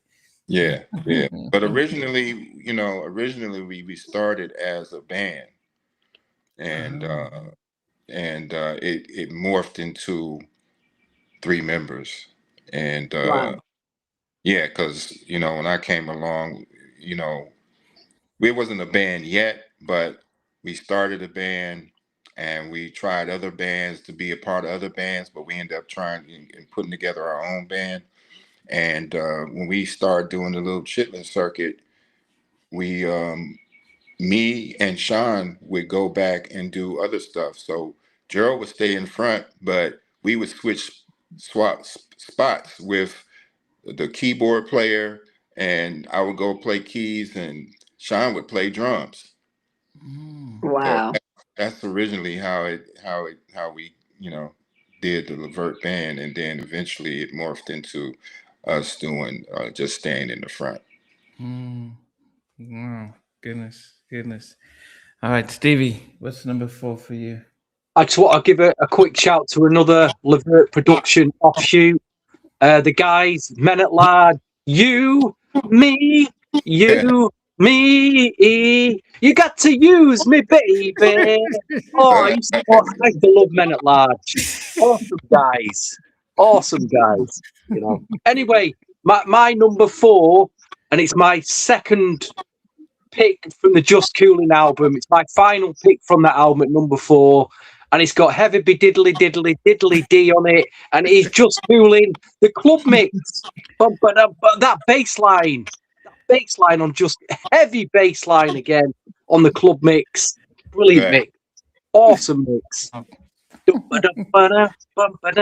Oh, such a heavy bass line. Had to be in my top 5 anyway. And we're number 4 for Namdi as well. So we're in tune there. We're in tune. Oh, that was you had Namdi number 4 too? Yeah, I had Just Coolin at number 4. Okay. Wow. Yeah, it was the second song that I heard about from you guys, and I'm Heavy is my favorite producer. A big difference from the album mix to the actual 12-inch club mix. A massive difference. Yeah. Stevie, I don't think you knew. Again, so Joe Little from the Rude Boys and Dave from Men at Large, they both are singing with Mark. That's the LeVert experience. So they're doing, see. their whole thing. That's great. what they That's touring fantastic. doing right now. It's a great. Have you guys thought of doing any new music together at all? We working on that too. Wow, that'd be amazing. That would be amazing. I mean, we got a lot of follow up, to follow up to. So it makes it kind of hard. You know what I mean? Because all these songs you naming is like, man, we did that too. We did this. You know what I mean? So it's like it make it difficult. After you hear so many songs, it makes it hard to kind of like, okay, we gotta really put something together that. It's like to match that level of what you've done in the past. It can't be easy, can it? Really, No. Yeah. Okay, going into the top 3. Number 3 for me is arguably one of your best ballads. My final track from the rope-a-dope style. But that's, as I said, half my top 10 is from that. All Seasons. Goodness, that's just I mean, the writing too. I mean, who leads on the writing when you're thinking about winters, fall, summer, spring? I mean, who's coming up with that? Gerald wrote that. Okay. Yeah, winter, spring, summer, fall. Oh goodness! I mean, I think Gerald always, from the time he started to the time he sadly passed, he looked the same. Like he was always 50. He's always looked old and mature. He never looked young. He did. Always looked like a whole grown man. Yeah, he's always looked like an old man. You know what? That's something that we was, trying to change because we weren't old. You know what I mean? We had these grown songs, but we were trying not to be so old, as far as what they would pushing us. They was pushing us to be older. And so I think that was a reflection on the music. And, so a lot of people would stamp us with, oh, those are the balladeers. But we had more up-tempos, just as many up-tempos as slow songs, really. Yeah. But when you look at Gerald and how you guys were dressed up, I mean, you guys were probably the same age with Guy, but Right. people would think you guys were older than them. Like, it just felt, and it felt, and they marketed you guys as adult contemporary kind of stuff with those type of songs. Yeah, well, it definitely didn't hurt the situation that Gerald had a super grown voice. You know what I mean? Right. So it wasn't. There was nobody I can say that was a Gerald. No. In the No. game. No. So Yeah. that kind of, that by itself separated us, and just the style that we came with, that was, that we kind of put our own style out there, but we mixed in different stuff here and there, and Yeah. So yeah, number 3, All Seasons for me. Beautiful, massive track. Jackie, what's number 3 for you? First of all, I'm so mad at myself because how the heck did I leave out All Seasons? Well, Are you I think I serious? just made a mistake. Because I was gonna feel like, how come All Seasons was not on my thing? And I had it on my other little paper. I had it marked down with the Rope-a-Dope from the Rope-a-Dope album, and I had it with Baby I'm Ready and I've Been Waiting. And I don't know what happened to my All Seasons. It just didn't make my list. Why? I don't know. I don't know what happened, but I don't know what happened. I don't know what happened. My number, I'm so mad at myself. But my number 3 is ABC 123. Wow. 93. Wow. Went up that high. That's from the For Real Though album. Yeah, ABC 123. That was a dope song though. Yeah. But I think if I put All Seasons in there, it probably would have been up there too. It would have been up there too. I don't know what the hell I was thinking about, but go ahead. Okay. Stevie, what's number 3? Before I get on to my number 3, I'm going to try and test Mark's memory here. Going back to 1991 for a group that was signed to Epic Records. They made 2 albums, and I always wondered who these girls were. They were called Sweet Obsession. You worked on a track on them called I Depend on Me. Do you remember that one, Mark? I remember. Yeah. Oh, Can't remember what it sounds like now, but I remember. Wow. Sweet Obsession, yeah. I used to love that girl group, again, another group that I completely forgotten, Right. I spent my hard-earned money on at the time when the album came out, Wow. Great track. For anyone who doesn't know, Sweet Obsession are they're like an R&B swing girl group that I just forgotten now, but that has got the trademark LeVert sound on it. Anyway, my number 3 is my final inclusion from this amazing album. And it's not, believe it or not, it's not Baby I'm Ready. Really, I suppose it should be. But the track that I just lost my head in on this album, with the drums at the beginning, the way it kicks in, New Jack style, is Nobody Does It Better. Nobody does it better. Wow. Oh my God. I lost my head when I first heard that. Killer swing track. Absolute killer. Yeah. Yeah. Dang. That's the one. Ding, ding. Nobody does it better. This is why we love Stevie, because Stevie pulls them out the hat. It's like, what? So John says he's going to put ABC 123 in his show. That song's crazy dope. That song is. Yes, Stevie, I had that at number 6, but yes, definitely it's definitely amazing track. Yes. Okay, number 2 for me. It is a song that I think it's just it is it is one of my favorite. It's from the Bloodline album. Pop, pop, pop, pop goes my mind. There's something about the song, just the vibe, the emotion about the song. even the title. I mean, it sounds like who would come up with such a long title for a song? I mean, who was did you guys get involved with that? I know Ken Johnson is listed as a producer, but did you guys? Yeah, we wrote that. Yeah, so that was our song. Gerald wrote the lyrics. I did the track. Of course, Keg and them produced it with a guy, Craig. Craig. Craig T. Cooper. Craig T. Yeah, Craig T. He actually did the work on the on the track. But I played on it, but again, we weren't producers. But yeah, that Ooh. song, I believe, a lot of people may not even hear this or know this, but that song was kind of my take on Hall and Oates.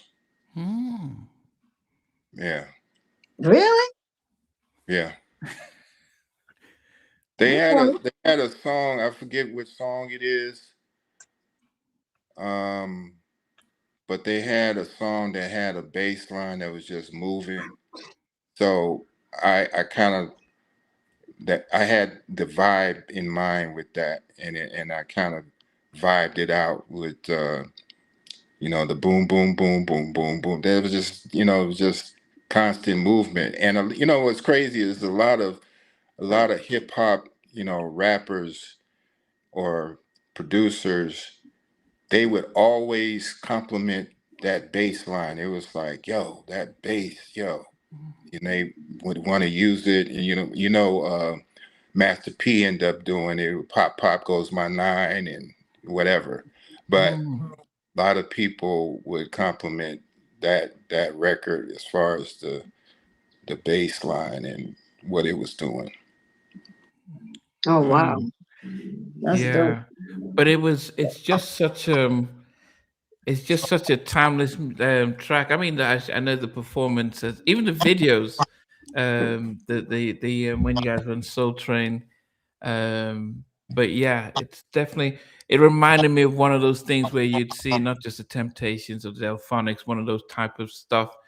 But that's the thing, is this was just this was your debut album on Atlantic, and you guys were probably in your early 20s, but you sounded like you guys were veterans and stuff. Yeah. After backs.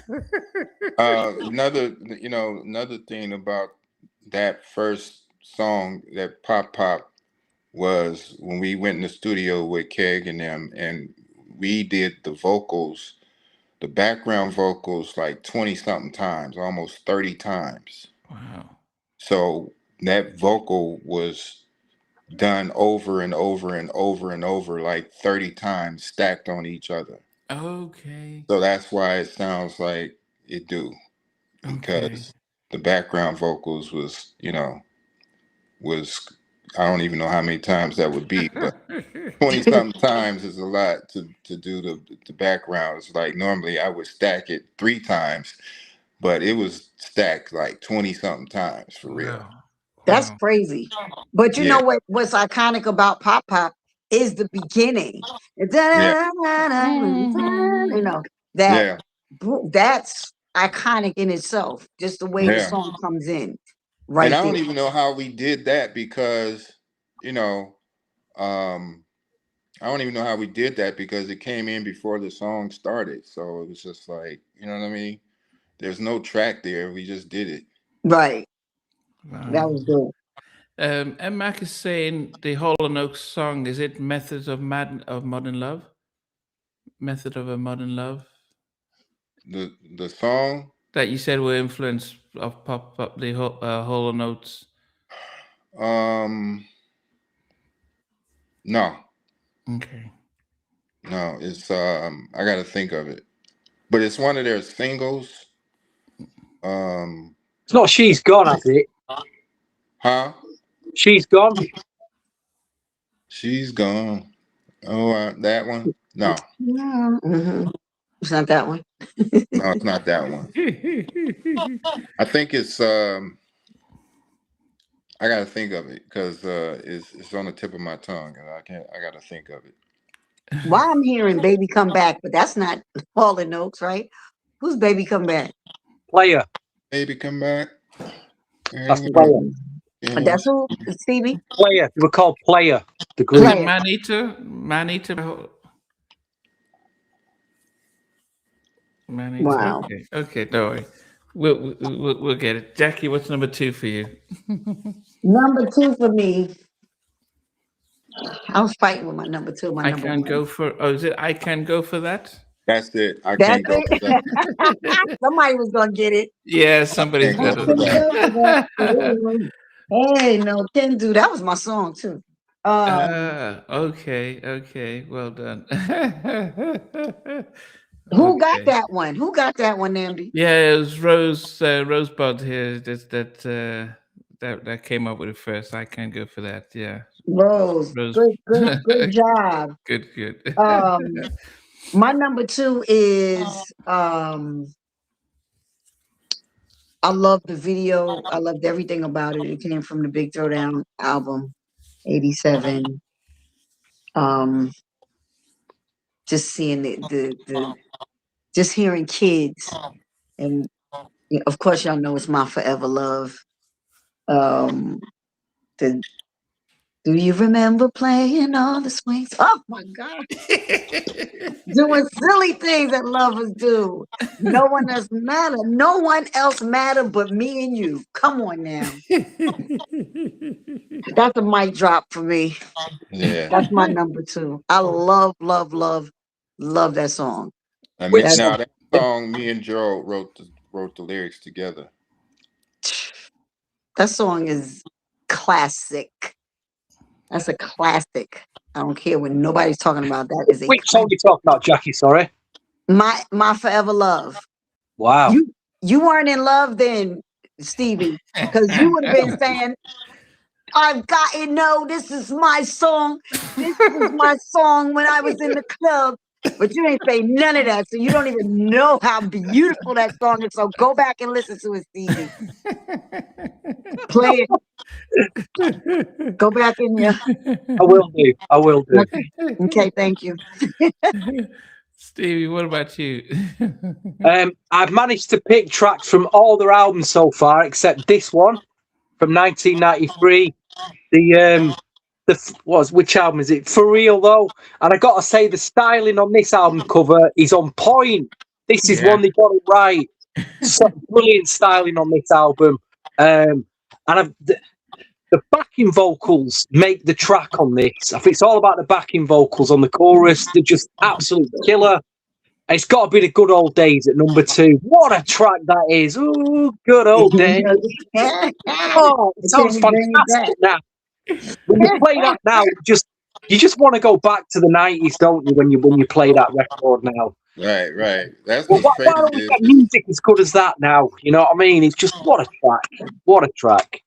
Yeah, it's crazy because now you can really think about the good old days. Like, you know what I mean? We did it then, but and we were thinking about, as you can see in the video, the good old days, we had on the screen some of the older stuff that was popping up, like Rudy Ray Moore and that kind of stuff. So those were the good old days that we was saying in the video, but now it's really the good old days for real. Yeah, the 90s, because yes, definitely. Okay. So now we before I get to number 1, we normally Hey, Namdi, you work. I've just some of the other artists that you've worked with as well. So just checking up, Christopher Williams. You work with Christopher Williams, Rhonda Clark. Jeff McBride. Some of them names, incredible names, Yeah. I just remember buying all those albums, you know what I mean? And I was checking like the production credits. He produced each track, He did so many gems. Yeah, a lot of memories right there. Okay, so I'm going for my honorable mentions before I get to number one. So number 16 was In and Out, Cameo inspired, off the Big Throwdown. 15 was Sweet Sensation of the Bay, which I said sounds like Billy Ocean. It gave me that type of when Billy was at his peak. 14 was Pull Over, which was very much gave me the time, very funky kind of track. Um, Number 13, My Place, Your Place. Okay. For real. Yeah, that's a good number 13. Number 12 is Love the Way You Love Me. That was that to me was a crossover that the album, the label missed the opportunity to really make that a crossover. And then number 11 was Like Water. That song from the whole Scenario album was probably one of my favorite from it. And it just got edged out to in the top 10. So number 10 was ABC 123. Number 9 is I've Been Waiting. Number 8, Absolutely Positive. Number 7 is Addicted to You. Number 6 was Nobody Does It Better, featuring Surge. Number 5 is Baby I'm Ready. Number 4 is Just Cooling. 3 is All Seasons. Number 2 is Pop Pop Pop Goes My Mind. And number 1 is, unfortunately for me, it is probably internationally your biggest track, the track that if you play it now, it lifts everyone's spirit, and it definitely has to be Casanova. Wow, My favorite LeVert track, because it was wow. the first one I heard. At this time, 87, I was in boarding school in Nigeria, and everyone knew the song. It was at all the little high school parties and stuff. And so I would say this probably globally your most popular track, and this is a song that I will always, if I tell anyone in Nigeria LeVert, they'll say Casanova. So definitely on my number 1 is Casanova. Wow. That's a good one, Nancy. That's a good one. That's All right, good Jackie. one. Any honorable mentions before you go down? Okay, I'm so mad at myself again because I didn't put All Seasons in. Because All Seasons would have been. Is it All Seasons or All Season? It's all season. With just the end? No, it's seasons. Seasons, like 4 seasons. Okay. Yeah. That would have been in my top like 3. And I kind of left that out. I don't even know how doing the most. I would have put in I've Been Waiting. I would have put in Start Me Up.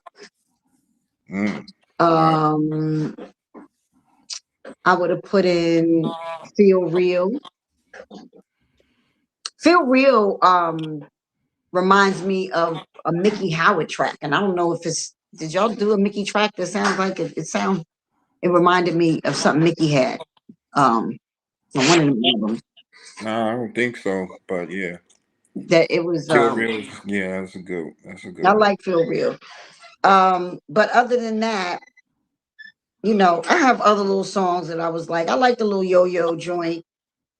I like some of the hip hop stuff, but for me, y'all have always been my go-to ballad, romance group. And even though y'all had, Pop Pop and Casanova and Just Coolin, those were dope for y'all, which I love for y'all too. But y'all had really, really, really great ballads. So going from my number 10 to my number 1, my number 10 is Let's Get Romantic. My number 9 was Smiling. My number 8 was Good Old Days. My number 7 was Just Coolin'. My number 6 was Love the Way You Love Me. My number 5, Casanova. My number 4, Pop Pop. My number 3, ABC 123. My number 2, My Forever Love. So y'all should probably be able to figure out my number 1, which is Baby I'm Ready. Give you all of my love. Oh my gosh. That song, I don't care where you are. That song comes on, it's gonna move the crowd. The crowd is gonna go nuts. You know, I don't know about no crossover crowd and all that other nonsense. I just know about the crowd that I know. And that's our brown people that love R&B. And you put on Baby I'm Ready, you're gonna see Auntie and them's and the grandmama and them's and all of them cut a fool.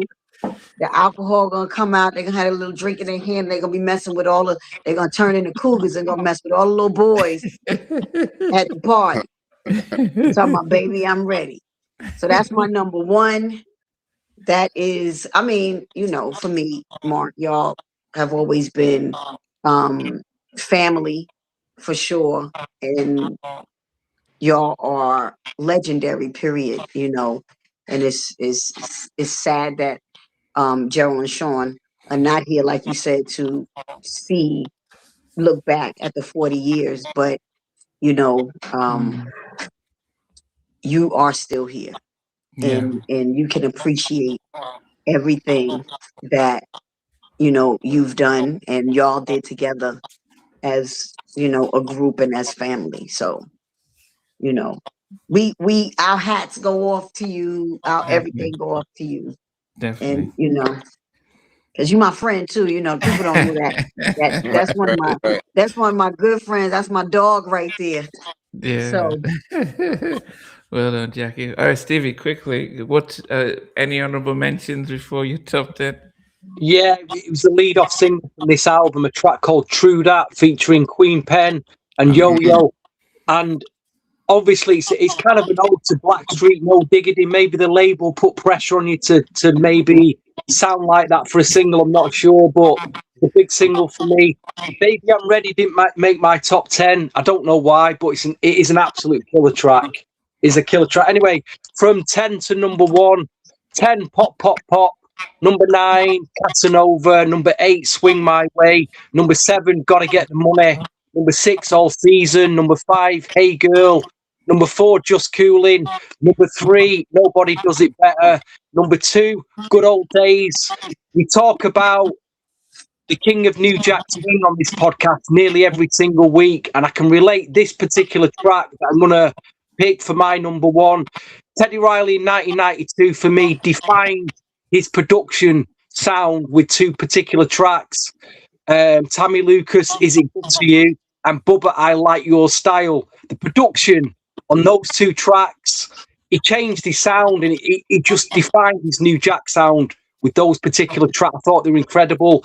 And I think on this particular track, from this particular album in 1993, I think you defined your own brand of New Jack R&B. It just so sophisticated, such a great like mid to up tempo New Jack track. But on top of that, it's the song. The song is like an absolute killer. Why it was not released as a single, I'll never know. But it's the song I've gone for is She's All That I've Been Looking For. My gosh, absolutely flawless track. What a swing beat track that is. What an R&B track that is. Why was it not a single? Kills me to this day. The production is just insane on that track. You know? I know. I love that everybody has a different, you know, kind of list. So that says something. Everybody, go and listen to that track now. Just go and listen to She's All. Oh my. She's All. Oh yeah. Yeah. What would your number 1 be, Mark? If you had one. Sheesh. I don't know. I don't even know if I could put numbers to it because, like I said, one of my favorites is I've Been Waiting, but hearing all of these songs, I'm just like, man, I'm more confused now. like which ones do I go with? Like I can think of some other ones too that ain't even on the list. But you know, yeah. I think on that, like, you know, on some I would just mention a couple of songs that probably wasn't mentioned. and probably like so on that final record, Do It Right Here was, I think that's powerful as far as on a slow jam type of Gerald growl type song. Yes. Yeah. Do It Right Here. Yeah, Do It Right Here is Great. one of the, and I think you mentioned it. I mentioned the other one. What was it? Oh, like water? No, but I like that one too. I like that one too. That one's sweet. You said what? You said one of them. Who, Stevie? Yeah, no, Nambi. Nambi? Yeah. Oh, sorry. Yeah, I thought. No, the big snare from the big. Is it from the big snare? Big Throwdown. Yeah. Big throw. Oh, the big throwdown. Not in and out, and not love the way you love me, and let me see. Yeah, that was in and out. Sweet sensation. Love the way you love me. Yeah, you mentioned it. It's one of them too. I think that was that was one that was kind of. I mean, you can say it's a lot of them that probably could. My hope is that I can get the catalog back and republish some of these songs so that they can be accessible to the public again. You know what I mean? Just not stream. We ain't streaming, so don't. Yeah. Andre asked, what was the relationship between Gerald and R. Kelly? Because I heard Johnny Gill say that R. Kelly was supposed to be in LSG, but R. Kelly turned it down and said he got brought in. I don't know. Okay. I don't know. Okay. I mean, just looking back at the albums, as I said, majority of my songs came from rope-a-dope style. Jackie, which would you say would be your favorite album from all of those ones that you've listened to? Just Coolin. Just Coolin. Big Throwdown. The Big Throw. I was gonna say the two. I would say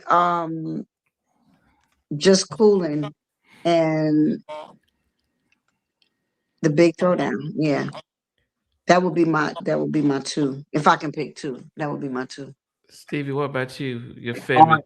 It's not hard. It's these two albums. These two albums. The New Jack era. I've played these to death. Absolutely played them to death. 90s, yes. Yeah. I would say that if I had to pick it, I mean, I said rope style would be the favorite, but I think the Just Cooling album would come in second.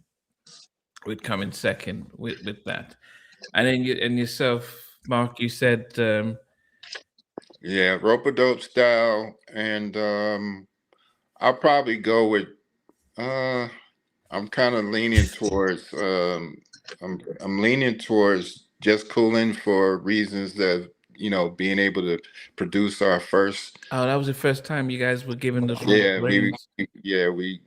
that was the first, but I'm kind of leaning towards the 90s too, because those were, I think, there was some innovative songs on there, and I agree with Stevie on that. Like, some of them joints, like, I don't know technically how what inspired that, but I love that, when I look back at it, that we could come up with something, like I could come up with a beat and then pass it to Gerald, and then he can come up with what was the song you said, Stevie? Your number one, Stevie. What was your number one? She's All That. She's All That. And it's just like, I don't I can't say You what Gerald. completely changed your drum sound in that record. That's what I'm saying. Everything that you've done in the past was gone. It was like you just Oh all yeah, drum yeah, sound no, spoke. It was like, whoa, what's going on here? Like Teddy did. yeah, Just like Teddy changed all his equipment and he just yeah, defined the sound. It was just incredible. yeah. Well, that's kind of where we started with is the fact of I love sounds, and in order to change, you have to update sounds. You have to, get a different sound that you wouldn't, use before. Like I didn't want to go back into the archives of sounds. I wanted to innovate and have a new sound or get a harder sound. You know what I mean? So uh, that part, that's what I love about the production that we've been able to do over the years is come up with different sounds and even on like the Troop stuff or Mickey, that it was different sounds. It was different, and but we the same people, but we just updating the sounds, and we just came along when the musical energy was just in us to just keep going. And like Nambi said, we came up with an album every year, which was kind of unheard of for the first 4 or 5 years.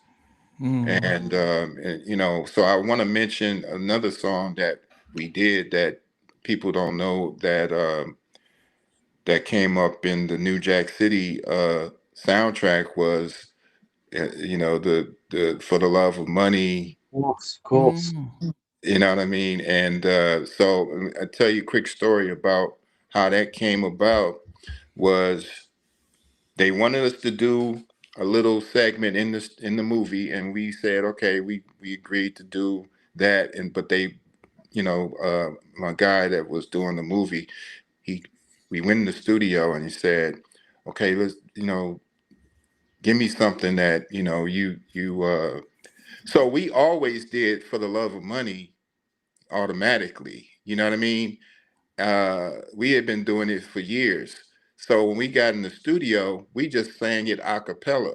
There was no song, there was no beat, there was nothing. We sang it a cappella, and by the time, so they used that in the movie, but they also created a song behind it, put Queen Latifah and Troop on it, and then now you have the theme song for the whole movie. And but it started with us singing the hook to For the Love of Money. Wow, Uh, that's dope. Yeah, goodness. That No, they created that. that's a premier New Jack Swing album right there. Yes. The other track that you really, one of Troop's New Jack Swing big hitters was "That's My Attitude." yeah. I mean, and they even had. What did you make the fact that they didn't? Did they come to you guys to do the remix, or did they? Because I know that they gave Teddy, they had him do remix. But what did you guys think that they didn't let you guys use the original?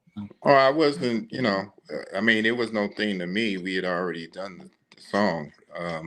So, but I definitely didn't mind Teddy doing it, and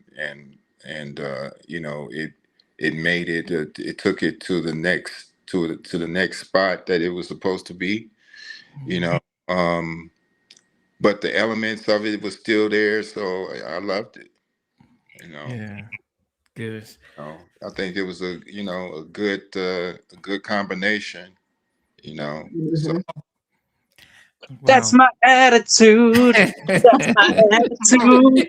I said Bobby Brown, innit? I mean, we loved that back then. We loved the Bobby Brown. We loved the Troop. That's my attitude. Oh, great memories.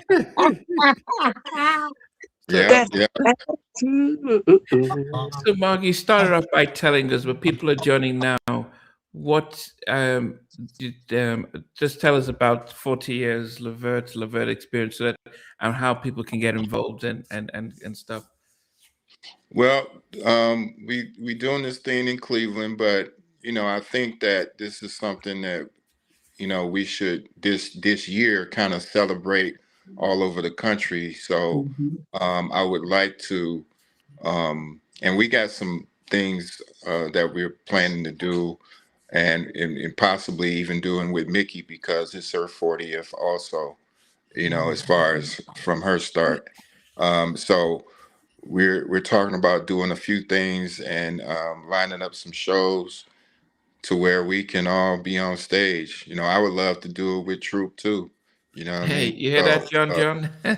yeah, no, it would be good. I was trying to get them on Tom Joyner last year, back in October, and it didn't work out. But yeah, I was trying to get them on that, and so we can kind of be together on on a set. So we planning to do some stuff this year, and hopefully we can get some tours lined up with some of our people that we can tour with, and celebrate this 40th thing. You know what I mean? So where we at?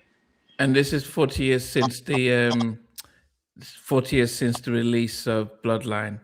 Yep. I mean, Since Pop 40 years. Man, yeah, Long time, right? definitely. I can't believe that. But we definitely have to appreciate you taking the time, Mark, to come on, to listen to us celebrate the Troop catalog. Sorry, the Troop catalog, the LeVert catalog, and but also giving us some backstories to some of the songs. Um, we've got viewers who are putting stuff in the comments, and we're reading them out as much as we can. So it just shows how much you guys are loved.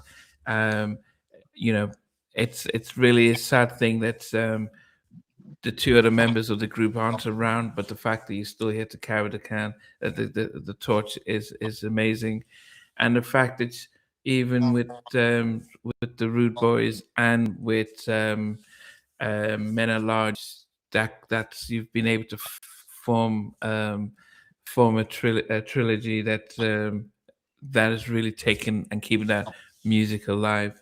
But we appreciate this evening. Jackie, any final words? And now Stevie, just to thank Mark and everything. No. I said everything I wanted to say. Mark, no, I'll call him. Stevie, what about you? Just really appreciate you, Mark, coming on. Seriously, I've grown up with you guys and all the stuff that you produced. I went out and spent all my money and all them records, and to have you here now, 30 odd years later, being able to just ask you some questions about them time, it's incredible. It's a real pinch me moment. You know what I mean? Real pinch me moment. So thank you very much, sir. Really appreciate you. Yep. So yeah, so now don't let a record store sell you a promotional copy.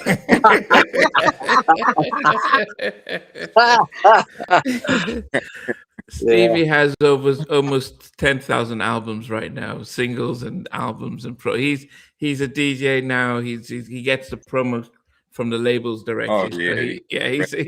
So he's on this path, but he knows his stuff. But yeah, he always recounts his early childhood days when he started in the business as well. But yeah, no, I mean, we had Mickey on a month ago, and and as I said, we picked a lot of tracks that you guys did, and I think it's interesting to be able to be produced as a group, and then still be able to make hit records for others at the same time. And I asked you when we first interviewed, we're like, how come you didn't keep Mamacita for yourself? Because that was a massive track. But in your mind, it's like, yeah, we have plenty of those in the bag. We don't, we can give them out and stuff like that. Yeah. No, hey, when the opportunity came up, I was happy to be able to, basically come up with something that they wanted to do, and I think that's part of that's part of it, is being able to come up with something and everybody like, yeah, let's do that. You know what I mean? Out of everything that you present, this happened to be the first single that kicked off their career. So I'm happy to be in that space, you know, and they followed up with many other hot songs. So, you know, I can't be mad about that. I like being part of the groundwork, you know, from the ground up, you know. So, yeah, that's always a good thing. Yeah, and then also the work you guys did with Mickey as well. I mean, yeah, goodness. So Jackie, it's a pity we didn't get to hear your second album. I know Mark did 3 joints that was fire. Oh, and wow. Mark, you got to find them tracks. You got someone got to find them tracks. It's so crazy that I'm like, no idea where they are. I'm like, he know I don't have nothing, so he would have to find them. So I don't know if Mark got little labels on his stuff saying 95, 94, 96 or whatever. Knowing him, he can't find it. That stuff is lost in the sauce, man. See, that makes no sense. None. We have to do new stuff. Yeah, we do. That's what we always talk about that, and we have to do some new stuff. But you know, from the bottom of my heart, because you're my friend, thank you for jumping on and you know, sharing your story and sharing your love for your boys. What y'all doing now?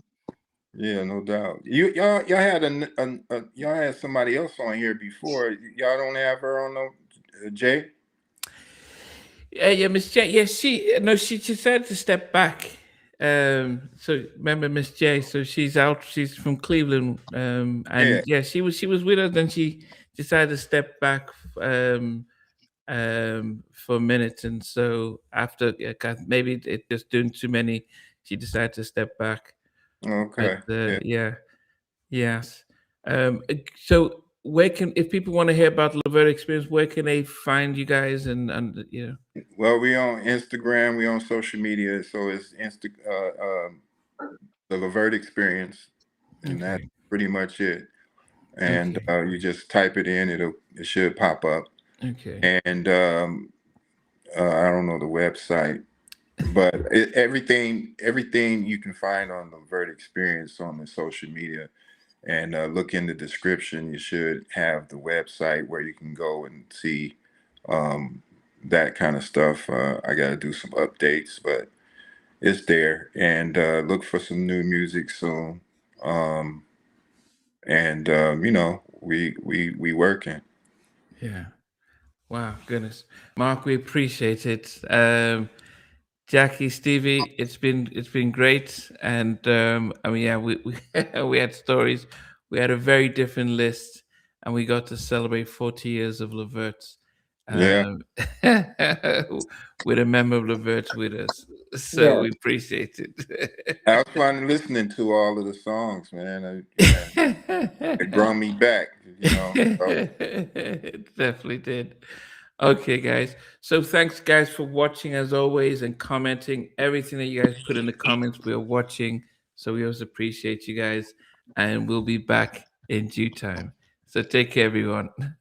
Thanks. Bye. Hey guys, thanks for watching. Thanks for being a part of Halftime Chat.